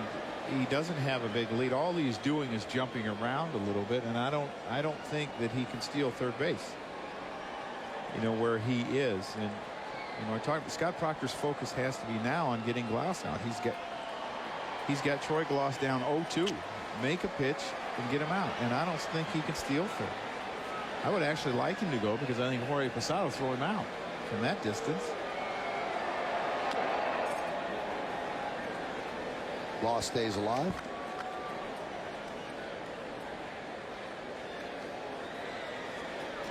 We're in the top of the 7th inning here at the stadium. It's 1-0 Blue Jays. Blue Jays have picked up 10 hits in this game, 9 against Clemens, 1 here against Proctor. And the Yankees have had just 2 hits against Sean Markham over the first 6. Yankees have taken the first 2 games of this 4-game set. And the Blue Jays end up losing this game, they will rue all these wasted opportunities. As they've had in the first 2 games.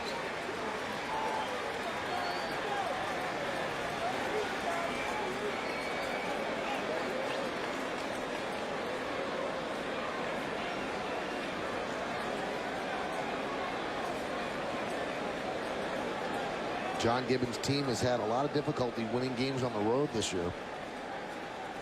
19-29. Check swing. Did he go? Yes, he did.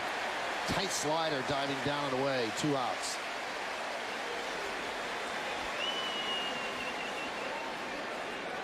Well, he got Gloss to chase one as we look at the sequence of pitches. Good fastball fouled back. Good slider. Swung on and foul tip. Chased another one. Just got a piece of it.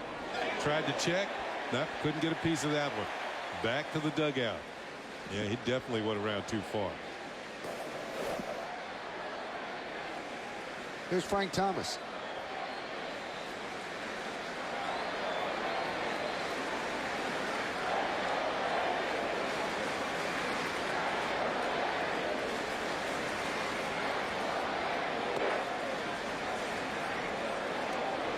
You know, for a guy who's hit so many home runs, Thomas over 500 home runs, he has walked more times than he has struck out in his career. You know, I know he's an imposing figure, and it certainly was back in the early 90s. And pitchers will just walk him. He's not going to steal many bases. But he has walked over 1,500 times, and I think he struck out like 1,200. 501 home runs. He's 4th on the list for active home run leaders. Bonds first, Sosa, Griffey. And Manny, that's up to date with his home run tonight, 484.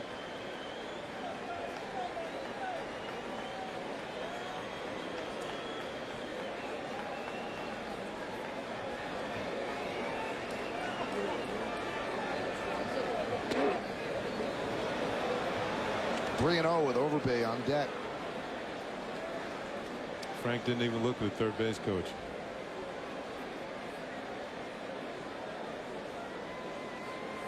That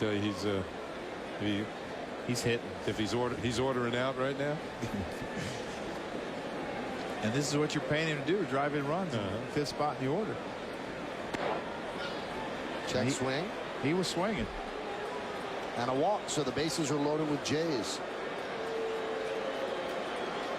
That was base on balls number 1,600 in Frank's career. Now they have the bases loaded, 2 outs. Mike Myers comes to the plate against Lyle Overbay. Overbay is 1 for 5 lifetime against Myers. Although Myers this year has had a lot of trouble getting out left-handers.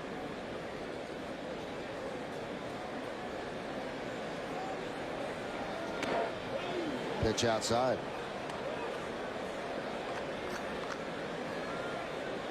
Lefty batters against Myers this year, 327. Overbay, great numbers with the bases loaded. Now righties against Myers this year, 164. Kind of almost like Bizarro world. That's when you put together a team, that's not what you expect your left-hander, your situational left-hander to do. And, you know, the signature pitch for Mike Myers against lefty has always been that sweep and breaking ball. First one went too far outside. There's a strike. So the count 1-2. Second one he got over, and now he gets ahead in the count, trying to go in. Posada does a nice job of framing this ball, getting this strike.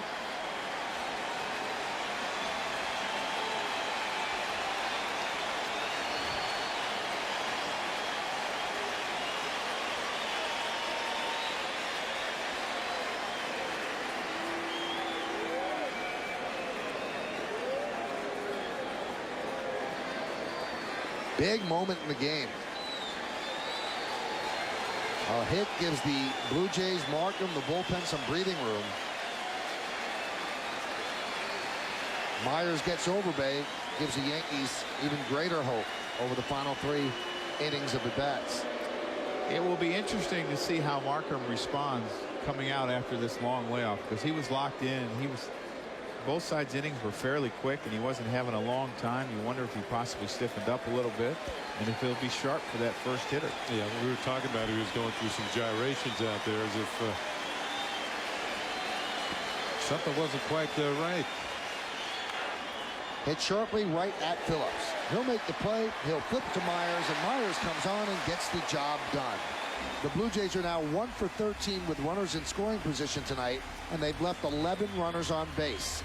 At the end of 6.5, it's time for the 7th inning. Done.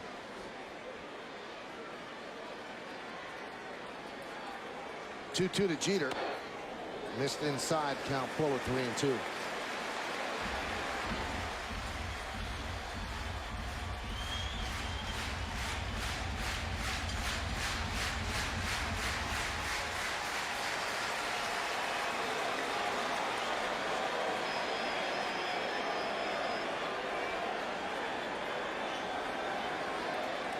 Markham deals.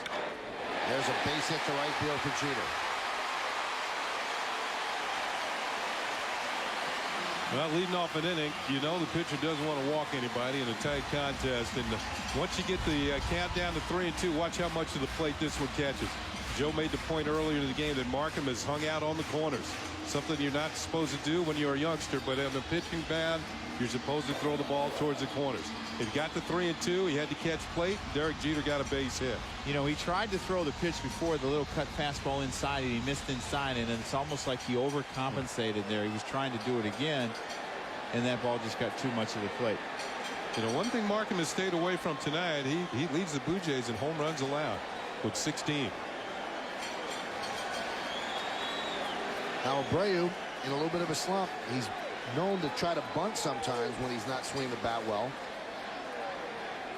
Not this time as he takes a pitch outside. Abreu 0 for 2 tonight, 0 for his last 15. Well, if you're Bobby Abreu here, this is when you look to hook that ball between the hole at first and second, because there's a huge hole. You see, you're trying to hit this ball right somewhere in between here if you can. Look for something slow, or a lot of guys are very good at going out and hooking fastballs. It's Scott Downs. 1-0. 2-0.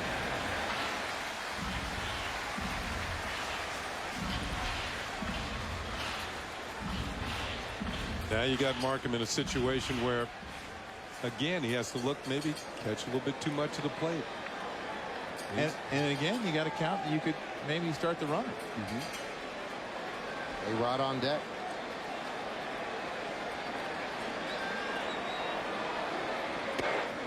Throws a strike. Doesn't give in. Outside corner at the knees. Yeah, that's why you take those 2-0 pitches like that. Now Brandon Lee joins Scott Downs.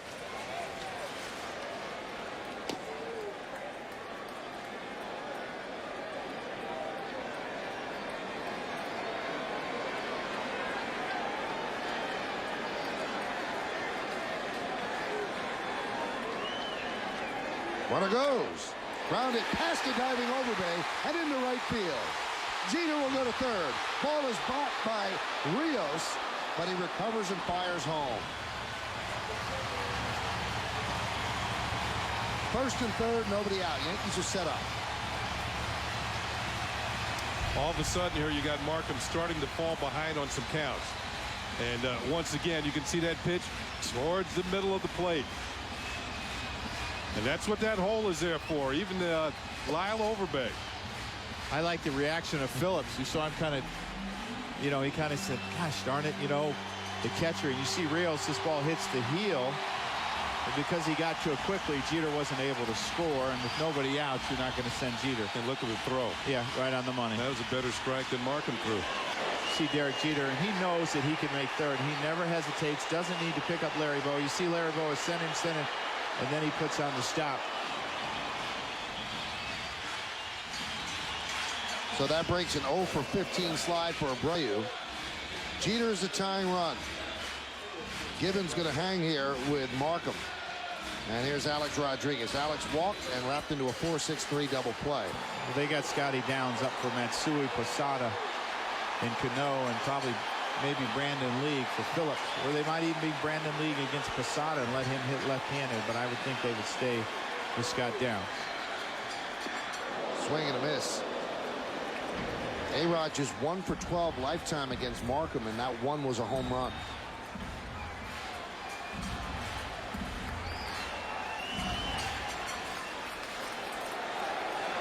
A-Rod drove in the Yankees' first run last night. He'd like to do the same thing tonight. He's at 32 homers and 90 runs batted in.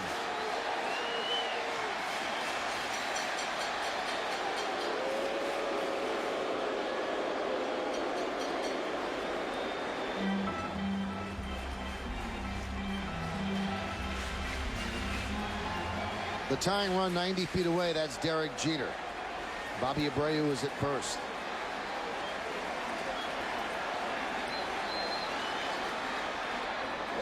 Blocked there by Phillips. And the count 1-1. You know, the one thing that Markham has done to Alex Rodriguez, he's thrown him a lot of changeups. He's just thrown him 2 in a row there. He threw him 1 to get back in the count his last AB when he was 3-0. Trying to keep the ball down and get Alex way out in front and see if he can get him either roll over a ball or possibly pop one up in the infield. Yeah, when a pitcher starts getting tired, though, not only does the fastball come up, so does everything else. And the changeups that are up are like putting it up on a tee, and they got a big neon sign on it come up to the plate. It says, hit me hard. 1-1. 2-1. Sounds like you still think about that. Oh, Kenny. yeah. Just give me that 2-0 pitch. I'll take my chances.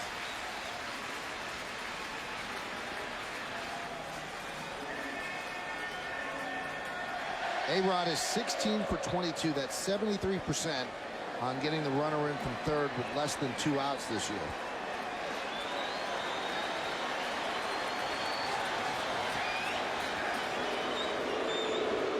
So once again, he fell behind on Jeter and had to pay the price. He fell behind on Abreu and paid the price. Right now he's behind on A-Rod. Most of the night he's been ahead on counts.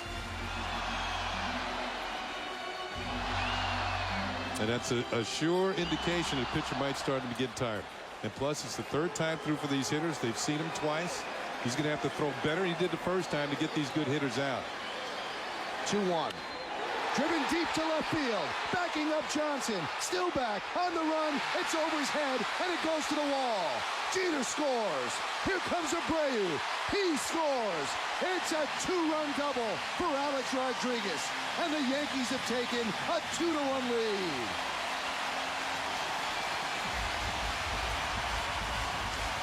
Falling behind on counts.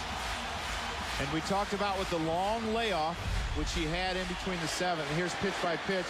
Change up to get ahead, and then a change up in the dirt. Nice block by Phillips. Throws him another change up that's inside, and then he tries to throw him a little cut fastball away. Ends up belled high out over the plate. Bobby Abreu does a great job of reading this ball because it looked like Reed Johnson had a chance, and you see how close he is to Derek Jeter, and he scores easily. Great job by Bobby Abreu. I mean, this ball's not that far away from Reed Johnson. Stadium's shaking a little bit. You see the jump by Bobby Abreu. Knows that he can at least get the second and go back if Reed Johnson tags, and he scores easily. Good base running. So another big hit for Alex. Well, A-Rod at second, and this is a beautiful piece of hitting. You could fall behind on the couch. You can see where the pitch is, almost middle. He hit it a little off the end of the bat, maybe a little too quick. You can see the stiff front leg. You get maximum power that way and lift. And even though he didn't get good wood on it, you know how strong he is. This ball still almost left the park. It got to the warning track. You can see it just making contact just off the end. He had that classic A-Rod home run swing. Just didn't quite get it on the fat of the bat, and still drove it well over the head of Reed Johnson. He would have gotten at least 1 run in. It goes over his head. 2-run scores. Bobby Abreu with some good base running, and the Yankees take the lead. A-Rod, 92 runs batted in on the season. And those 92 ribbies led this crowd to start chanting MVP. Scott Downs now against Hideki Matsui. And there's a strike. 7 of Alex Rodriguez's hits in July have been for extra bases. And those are Downs' numbers. This will be Downs' 50th appearance. That leads the league. And you see the strikeouts to innings ratio very good. He's got the good breaking ball that he showed Cano. He threw him 6 in a row and struck him out last night. Matsui singled off him in the 8th with 2 outs.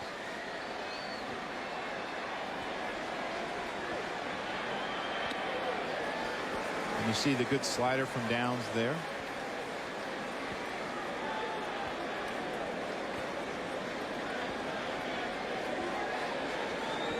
Mariano starting to get loose. Who will the Yankees use in the 8th inning? Who will be the bridge? We talked about that in the pregame show. The 1-1. There's a strike, 1-2. Oh, Matsui wishes he had that back. I bet you had curveball on his mind. Sometimes those pitches that get muddled in your mind. You're thinking, oh, I want that fastball. I really do, but will he throw a curve? And before you know it, you've talked yourself out of one and you get the other. I always kind of kept fastball on my mind because that's what I really wanted. But I knew that he might flip a changeup up there or a breaking ball. 1-2. And I didn't get too many breaking balls. You know, being a switch hitter, you're always on the side of the plate where the breaking ball is coming to you. And I had a reputation of being a good breaking ball hitter, so I knew even if they threw one and I wasn't looking for it, I could still probably hit it. Tough inning for Markham. Maybe that 25 minutes between innings did get to him. Or maybe the Yankees just had seen enough of him to finally know what to do. or to execute it. Here's the 2-2. There's a base hit to left field. Alex Rodriguez got a good jump. He rounds third. They hold him right there as Reed Johnson comes up throwing. Some excellent coaching by Larry Boa at third base. He had him hustle and come around as hard as you can. But once Reed Johnson fielded this ball cleanly, remember, it's almost directly at the left fielder. Watch him come on. Reed Johnson has an excellent arm. Once he fielded it cleanly, that's when Larry Boa threw up the brakes and told A-Rod to get back to third. All three of the Blue Jay outfielders can throw. And Johnson, seeing how hard he charges the ball, and that's one thing that will make a coach hold a runner too. The outfielder charges the ball very hard. It was a strong throw to the plate, and with nobody out, there's no sense really sending it, as Reed Johnson gets off a strong throw. The other thing that does, Kenny, by being aggressive like that, is it makes the outfielder throw it. And sometimes the ball can skip away from the catcher, and the runner on first can get to second base. So you're just putting pressure on the defense, and it's important throughout a game. Was it second night in a row Matsui's gotten a hit off downs? Yes. Yeah. Both on fastball. And that extends Matsui's hitting streak to 13 straight.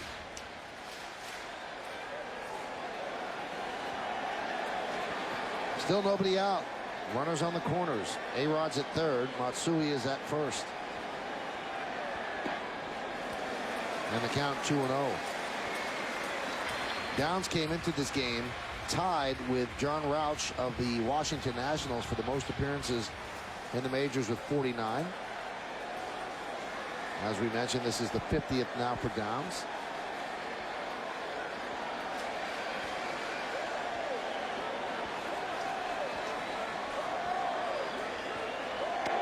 There's a breaking ball strike. One thing I've always appreciated about Posada, when he starts out a game left-handed, it doesn't seem to bother him when he jumps over to the other side of the plate the first time. There are some switch hitters, and I would include myself at times when you've gone a while without batting right-handed, that all of a sudden they bring in a lefty, and maybe for a few days you haven't been up right-handed. All of a sudden you got to get yourself back in gear on that side of the plate. It doesn't seem to bother Posada because he's a very, very solid hitter on the right-hand side. How do you split your BP at that? That's a good point, because I always took some swings right-handed, even if I wasn't facing. I knew I wasn't going to face a left-hander for a few days, every day, because you don't know who's coming out of the bullpen. Right. You know, a lot of guys will do, you know, in a night like tonight, might do the right-handed in the cage, and then they'll do what they're going to face that night on the field. 3-1. See, but there's the option that wasn't there when I was playing. Very few stadiums had indoor cages. Another good breaking ball by Downs. 3-1 count. And when you're a reliever like Scott Downs, it doesn't have the overpowering stuff. You have to be able to do that behind in the count, because your fastball is not going to get by people unless you're able to set it up with something slower like that curveball.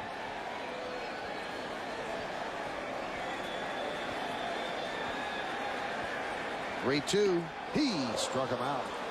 Big strikeout for Downs.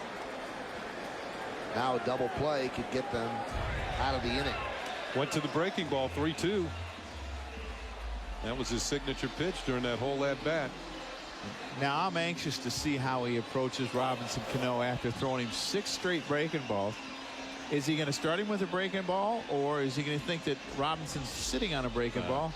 That's his best pitch. He's going to throw it. Well, you know, I think if I'm catching here in a sense that I might start him with a fastball. Go out and tell him I'm going to start him with a fastball off the plate, one that he can't reach, just to change the speed. Now, he might swing at it. They call for one inside, fastball in.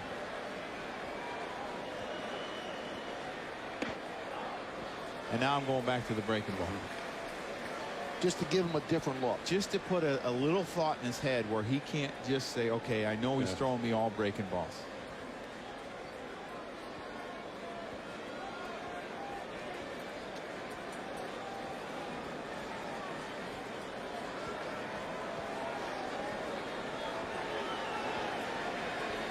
That's it, isn't it? Breaking ball. Little slider there. Getting back to Posada's at bat, the best switch hitter I ever saw would go on days without seeing a right-hander and then a left-hander, then getting out on the other side of the play was Eddie Murray. That left-hander made one mistake. That ball was in somebody's bullpen. I think you got to throw him another breaking ball here, because you do have an open base in second base. You got League in the bullpen and a right-handed hitter up next. Give him a good fastball inside. Great location. Moving in on the hands. League was impressive the other night for somebody who was making his first appearance in the major leagues this year. Everything was down. Movement, sharp breaking ball. Looks like Bruni is going to be the 8th inning guy tonight. Cano 2 for 13 lifetime against Scott Downs. Breaking ball 3-1.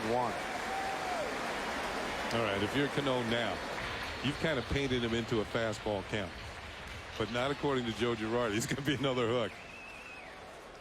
Because my thought is, I look out and you got a Brandon League in the bullpen that throws a hard sinker, and you got a right-handed hitter up with Phillips, all right, and you play for the double play. I mean, you can't make a mistake with a fastball here, I think. Yeah, there's your breaking ball. Oh, wait a minute. Well, the catcher had the idea for the breaking ball. Let's see what the pitcher's thinking here. Fastball. Fastball, yeah. Now what? Breaking ball. You know, Greg Maddux always said that he thought hitters were more aggressive on 3-2 than 2-2. And 3-2, they expand their zone because for some reason they want to hit in these situations. Well, we know Robinson Cano is that way. Yes. And you know, Greg Maddux would go over the stat sheet, see who walks and see who doesn't, and he would know that sort of thing. He knew too much all the time. I know that. 340 wins worth.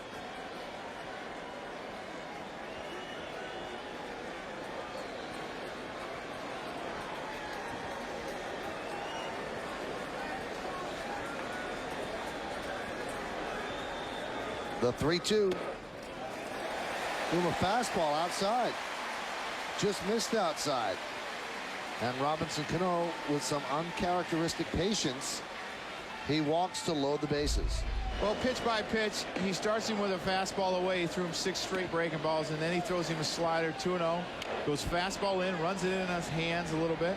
Throws him another breaking ball, gets behind 3-1. Robbie does a good job. 3-2, fastball, and then throws another fastball and walks him. And the pitches were close, but Robbie did a good job laying off.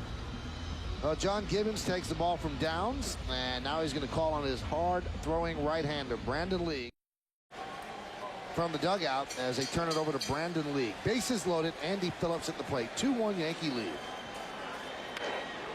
Ground ball through for a base hit. A-Rod scores. Here comes Matsui. He scores. Another big hit for Andy Phillips, and the Yankees lead 4-1.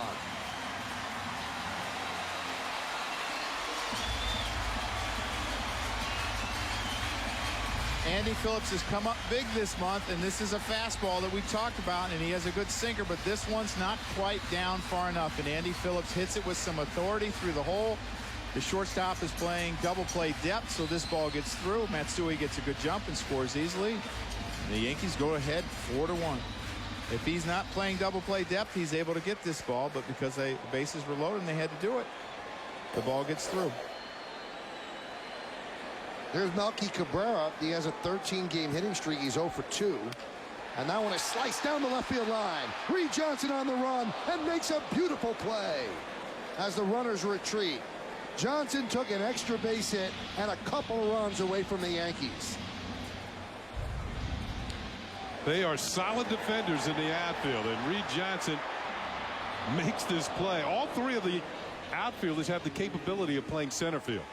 And Reed Johnson ranging far and reaches up and hauls it in. That's to the max right there, and then gets the ball back in. Here's their super shot, slow-mo on Yes HD, and Reed Johnson, each and every time he caught that ball on every replay. And here's Johnny Damon, the 9th Yankee to come to the plate.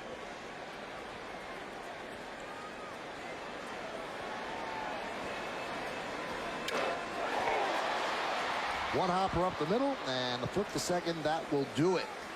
But the Yankees come alive. They score 4 runs. They lead 2. The big blow gave the Yankees the lead. Alex Rodriguez with a 2-run double. That made it 2-1. It's now 4-1. Rivera. See Bruni's numbers, and the only thing you can complain about with Bruni is the walk total. And the reason you asked that question is he's closed out the last 3 games, and do you want him to throw 4 days in a row? You might say, well, why is Ron Vallone up in this situation? Well, Ron Vallone is up if Matt Stairs gets a chance to hit. Now, for McDonald. Mariano was actually throwing for a while and then took a seat. Read into that what you will. That's it. I think that's his normal routine, to play a little catch and just to get a little blood flow in that arm. And just to be a little looser if they need him.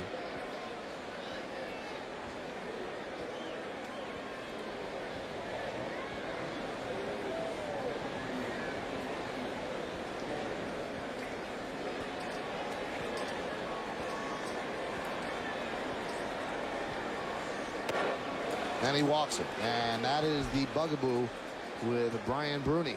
Got great stuff, but he does walk too many. Time for the Blue Jays in-game box score, sponsored by Hummer. 10 hits for the Blue Jays. Reed Johnson with 2. Alex Rios 4 for 4. Triple a run scored, the only run for the Jays. Troy Gloss drove in the only run. That came in the first inning against Roger Clemens. Frank Thomas with a hit. Aaron Hill with 2. Pinch hitter is Greg Zahn, pinch hitting for Jason Phillips. Stairs has come to the on-deck circle.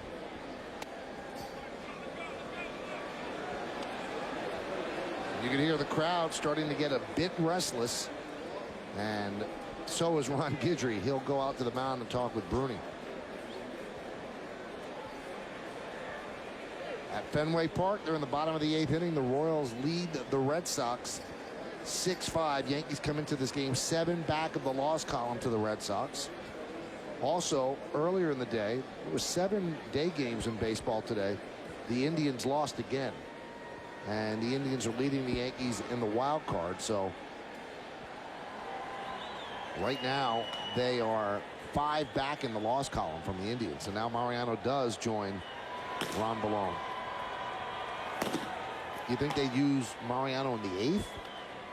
Well, obviously that's why he's up in the situation. If they need him, you know, he must have told Joe that he felt pretty good.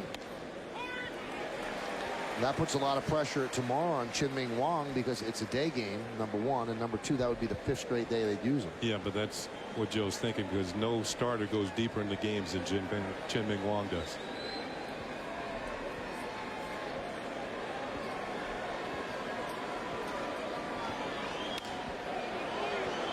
Fly ball to center field.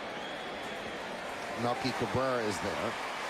Now, we keep saying that Rivera pitched yesterday. He didn't pitch yesterday. He pitched 3 games before that, so it would be 3 out of 4. This would be 4 out of 5.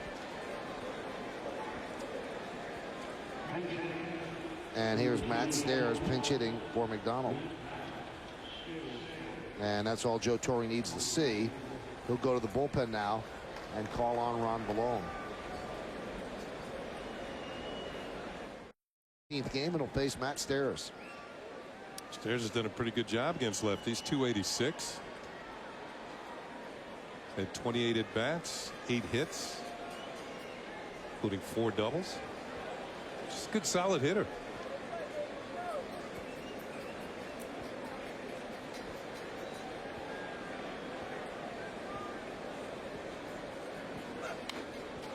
Jumps on the first pitch and fouls it back. Stairs.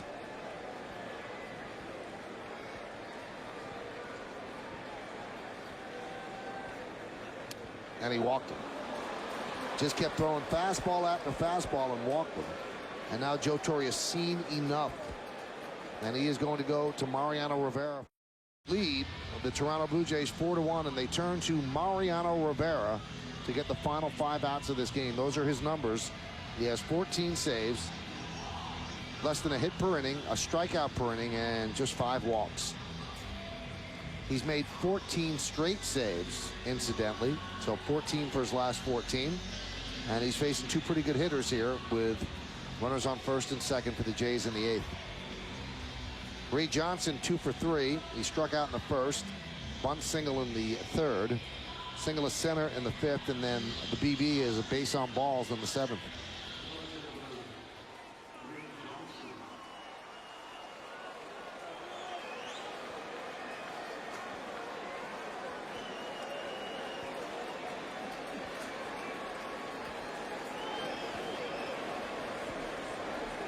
Rios on deck. He's 4 for 4.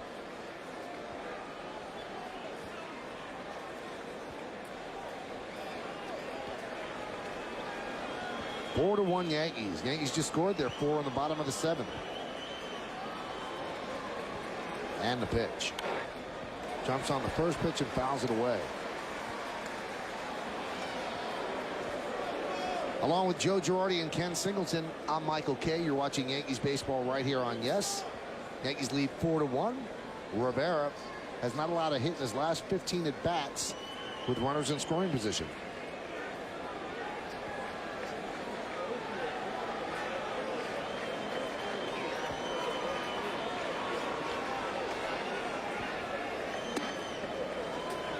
You know, one thing about the Yankee bullpen, and I think we would agree that the bullpen has been allowing way too many base on balls this year. It's kind of opened up the door.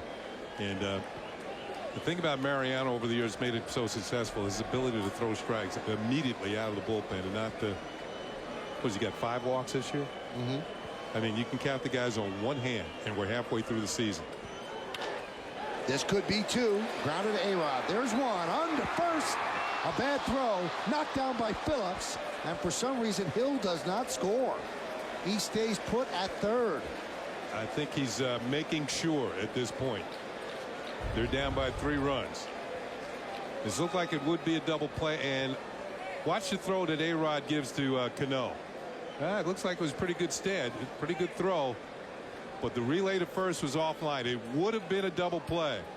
Sometimes a second baseman can be thrown off by the throw thrown to him.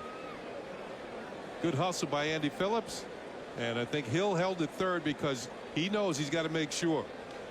The footwork was a little off there for Cano, and the throw was off going to first base. You know, it looked like Robinson was expecting the throw to the back part of the base, and he got it in the inside part of the base, and then had to avoid the runner in a different manner, and that led to a bad throw. Here's Rios, 4 for 4 today. And there's a strike. I mean, he's expecting this throw on the back part of second base, and when he has to come to the inside, he has to go to the right too much and throw across his body, which leads to the bad throw.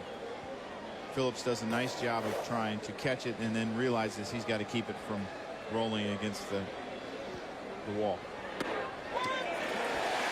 Count 0-2. Yeah, the danger here is that you bring Rios to the plate. And while he's never ever had a hit off of Mariano, Rios has improved into being an all-star player, and he's got 4 hits tonight.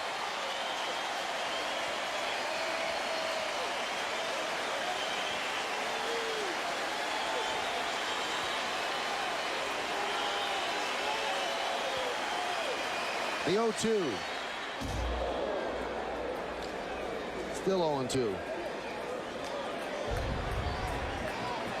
See Posada get way up in the zone, telling Mariano Rivera to get up. Looks like Rios just fouls this ball off, and then he took a sniff of his bat. Sometimes it almost smells like the wood's burning when you foul balls off like that.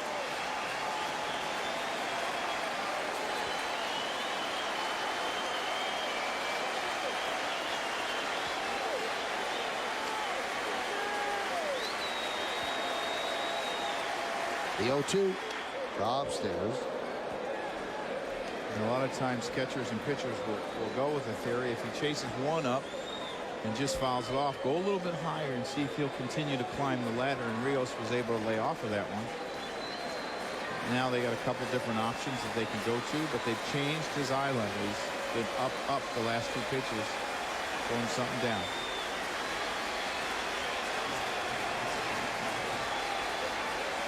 The 1-2. He struck him out. Impressive performance by Rivera, but still, he has 3 more outs to get. The Blue Jays. Grounded slowly, third base side. League fields, fires. Got him. Nice play by Brandon League.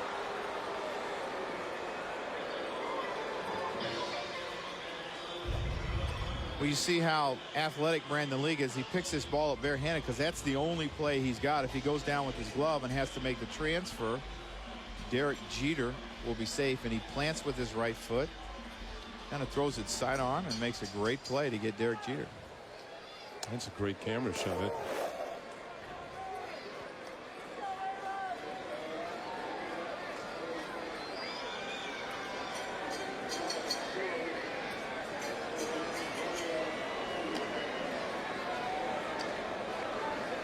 And the pitch to Abreu was a strike.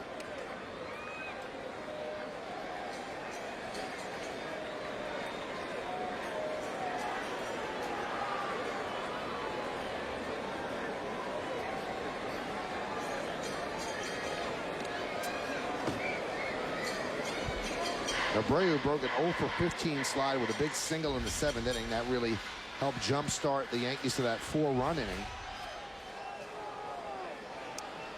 Put runners at first and third with nobody out following Derek Jeter's single, and that was rally on from that point on.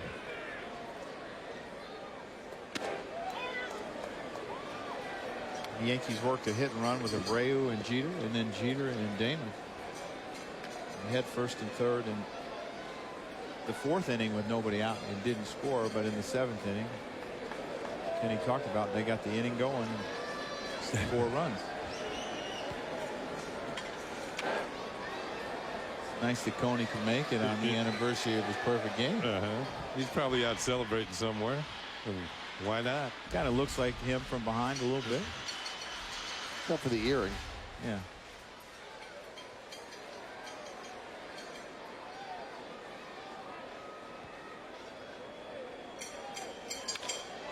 Another base hit for Bobby Abreu. That's his 23rd multi-hit game of the year.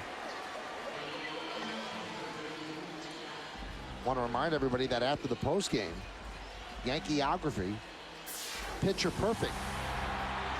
When they will break it down, Cone, Larson, Wells, John Sterling will call all the action on Yankeeography, picture perfect.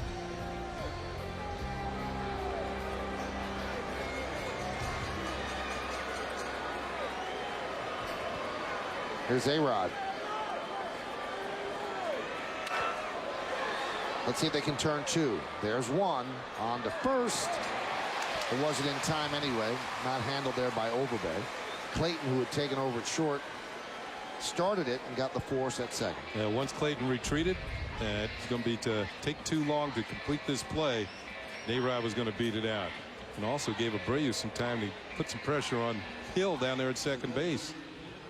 You know, the difference I saw in the couple double plays that McDonald turned and the one that Clayton turned was McDonald was ready to throw as soon as he caught it. Yeah. Where Clayton kind of had to wind up and had to set his hand and his arm. And that might have been that brief second that didn't allow them to turn that double play.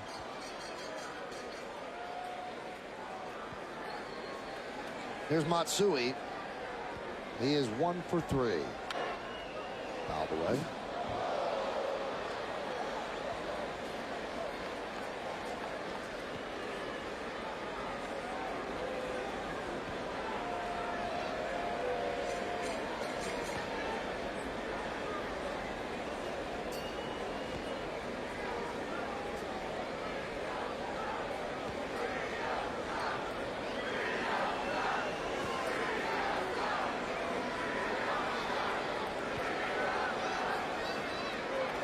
And the 0-1.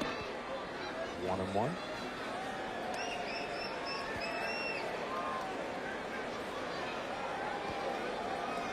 Tying runners at first base in Boston. Manny Ramirez is at the plate. Royals lead 6-5.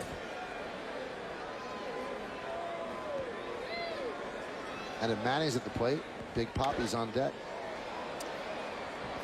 Octavio Dotel trying to close it out. No, it's the other way around. So maybe David Ortiz is the guy that's on first. He is. With Youkilis probably on deck.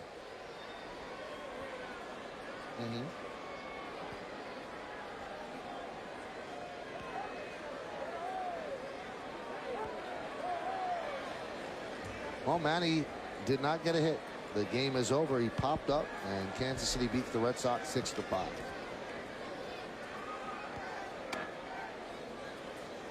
So now the Yankees hold on. The significance of being 6 back in the loss column is this, and it's a small thing, but I know it's something that resonates in baseball people's minds.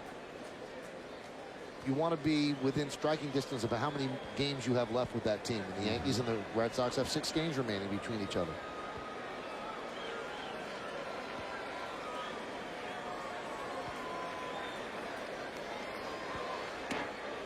And you would also have to think, just from history, the Red Sox have to be a little concerned right now.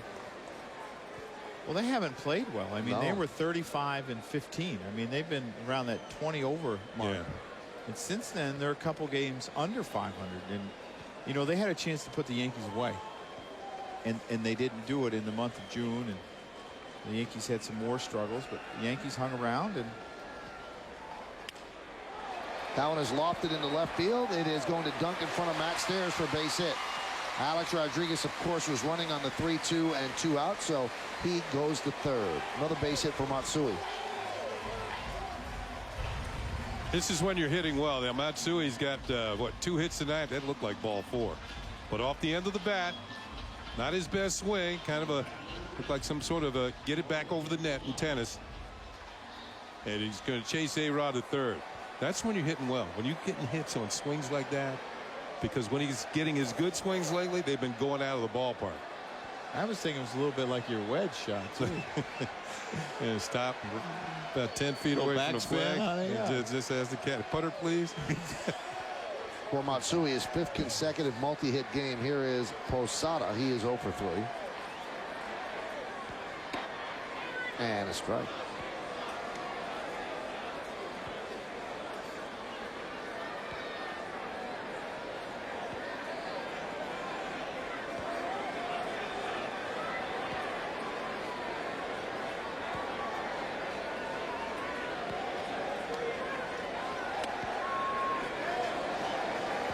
Now 1-1. A-Rod at third, Matsui at first. Yankees lead 4-1.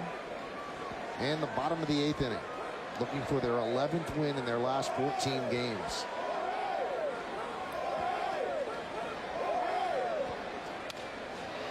Fly ball down the left field line, giving chase is Matt Stairs in the corner. He runs out of room.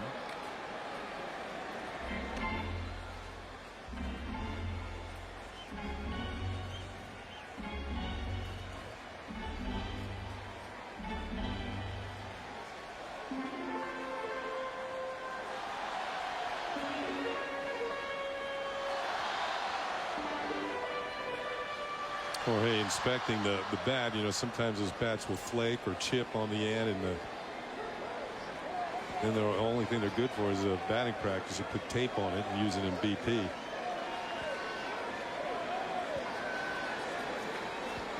One, two.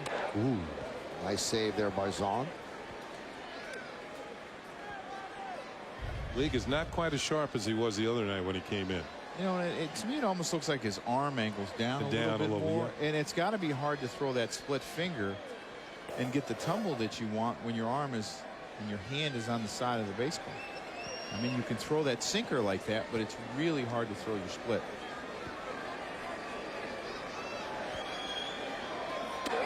He had shoulder problems, as we mentioned, in spring training, and if you notice that, well, if he's dropping his arm now because he's pitched in a couple of games, it makes you wonder. See that his arm is, it's almost a sidearm delivery. And it's difficult to throw an effective split like that.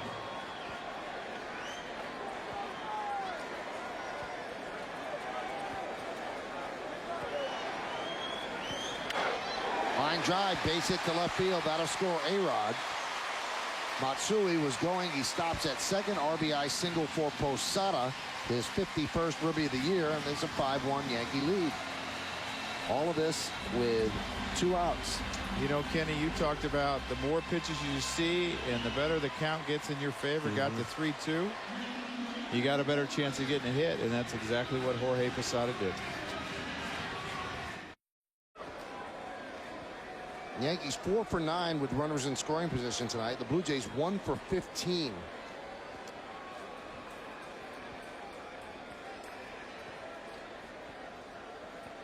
And the tall lefty deals. Grounded through the right side for a base hit. Matsui rounds third. He's coming home. Here's the throw from Rios. Here's the play. He's in there. Run scores. RBI Cano. 6-1 Yanks.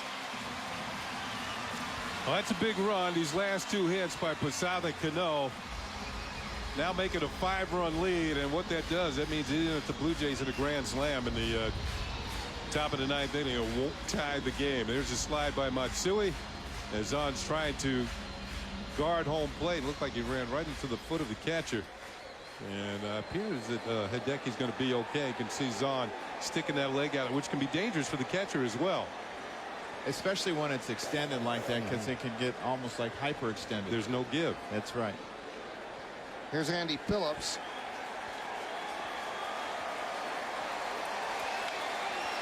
I think what we've seen from Greg Zahn as a catcher is he'll block the plate any way he can. Last night he did it with his hip. He was up in the air and came down and blocked it with his hip. And tonight he tried to do it with his foot. And if the throw's a little bit more towards third base, he can block the plate better. But because it was to the first base side, he didn't really have much of a chance.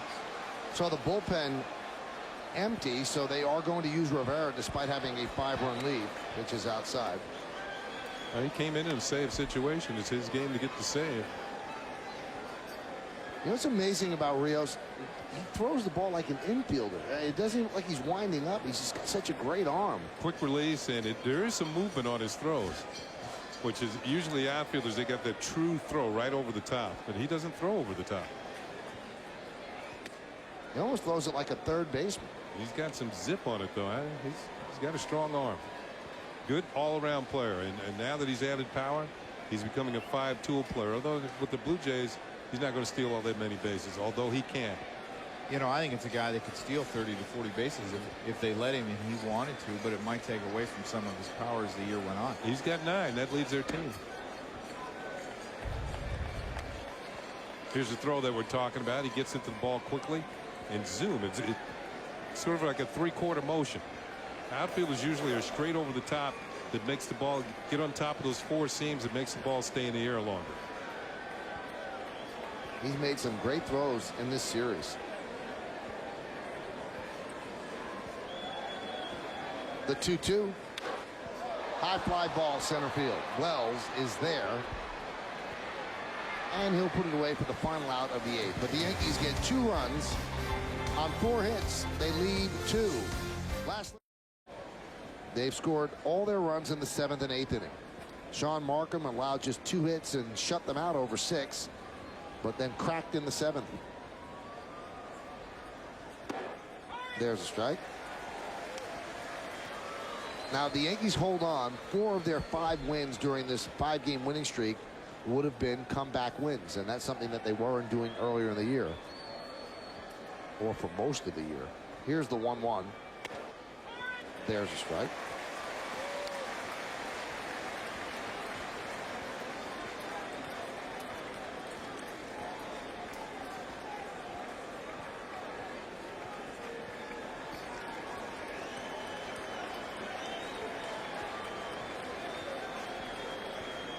And the pitch. High fly ball center field. Cabrera is there, and he'll put it away for the first out.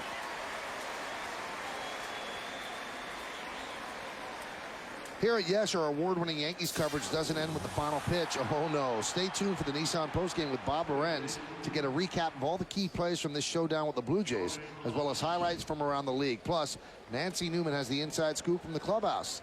The Nissan postgame, its coverage won't get anywhere else. And, of course, it immediately follows the game only on Yes.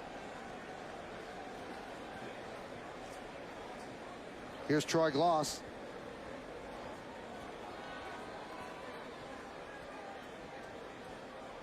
Hit a triple against Rivera in the first game of the series. Missed a home run by about an inch.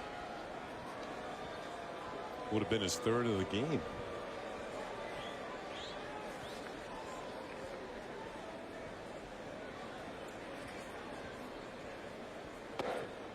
And a strike. Along with Joe Girardi and Ken Singleton, I'm Michael Kay. You're watching Yankees baseball on Yes. Yankees lead the Jays 6-1. Roger Clemens started. He will not get the decision.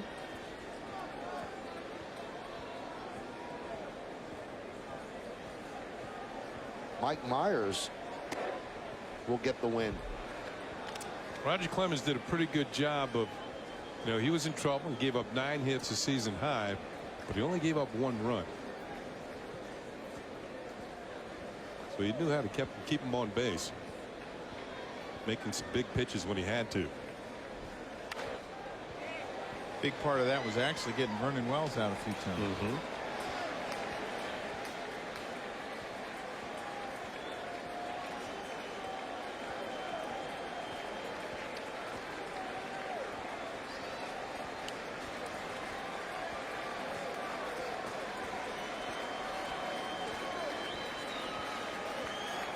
The 2-2 popped up. Shallow right. Abreu calls off Cano, and the Yankees are 1 out away.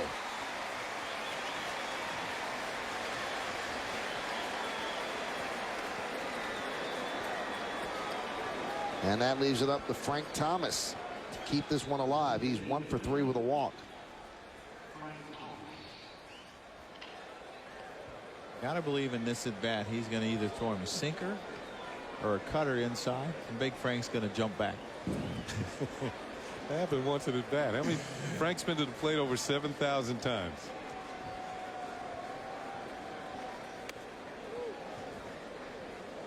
Now 1-0. Mariano, 18 pitches so far.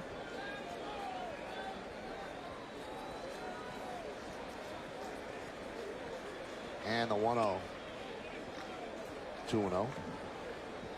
One thing that using Mariano for a 5-out save, tomorrow's a day game. There is not quite as much time to recuperate from an outing. And he's about at 19 pitches. That shocks me right there that Frank Thomas would swing there. Down 6-1. He's an on-base percentage guy. He's over the 500 homer mark. Yeah, I was thinking that. Yeah, he's over. Yeah, maybe he wants to catch up to Eddie Murray. It's 3 ahead of him.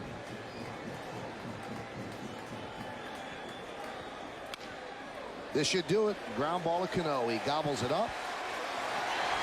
And the Yankees win the game 6-1. Mariano Rivera with a 5-out save. He's now 15 for his last 15. Yankees have won 11 of 14. They've won 4 consecutive series.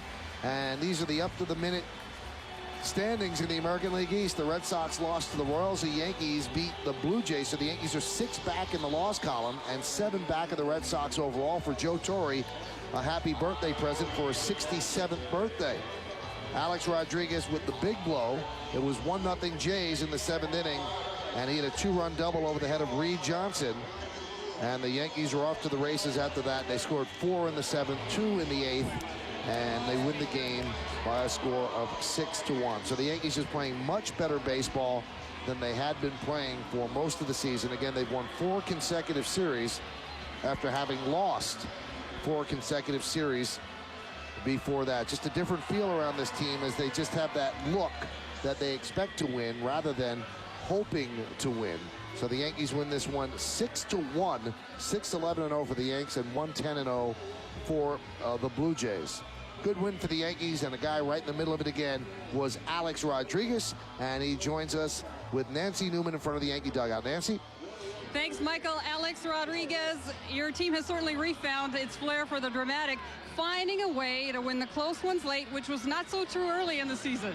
Yeah, I mean, Rocket gave us a great chance today with a great effort, and 1 through 9 guys have been contributing all along, so it was a good win for us. And yourself, 92 RBIs now. Take me through your at-bat in that 7th inning. It looked like you waited for your pitch and you sent it over the head of Reed Johnson. Yeah, I mean, he's a guy you have to be patient with, get a good pitch to hit, and not try to do too much. And the prior bat, I grounded into a double play, so I just decided to relax a little bit and hit it hard somewhere.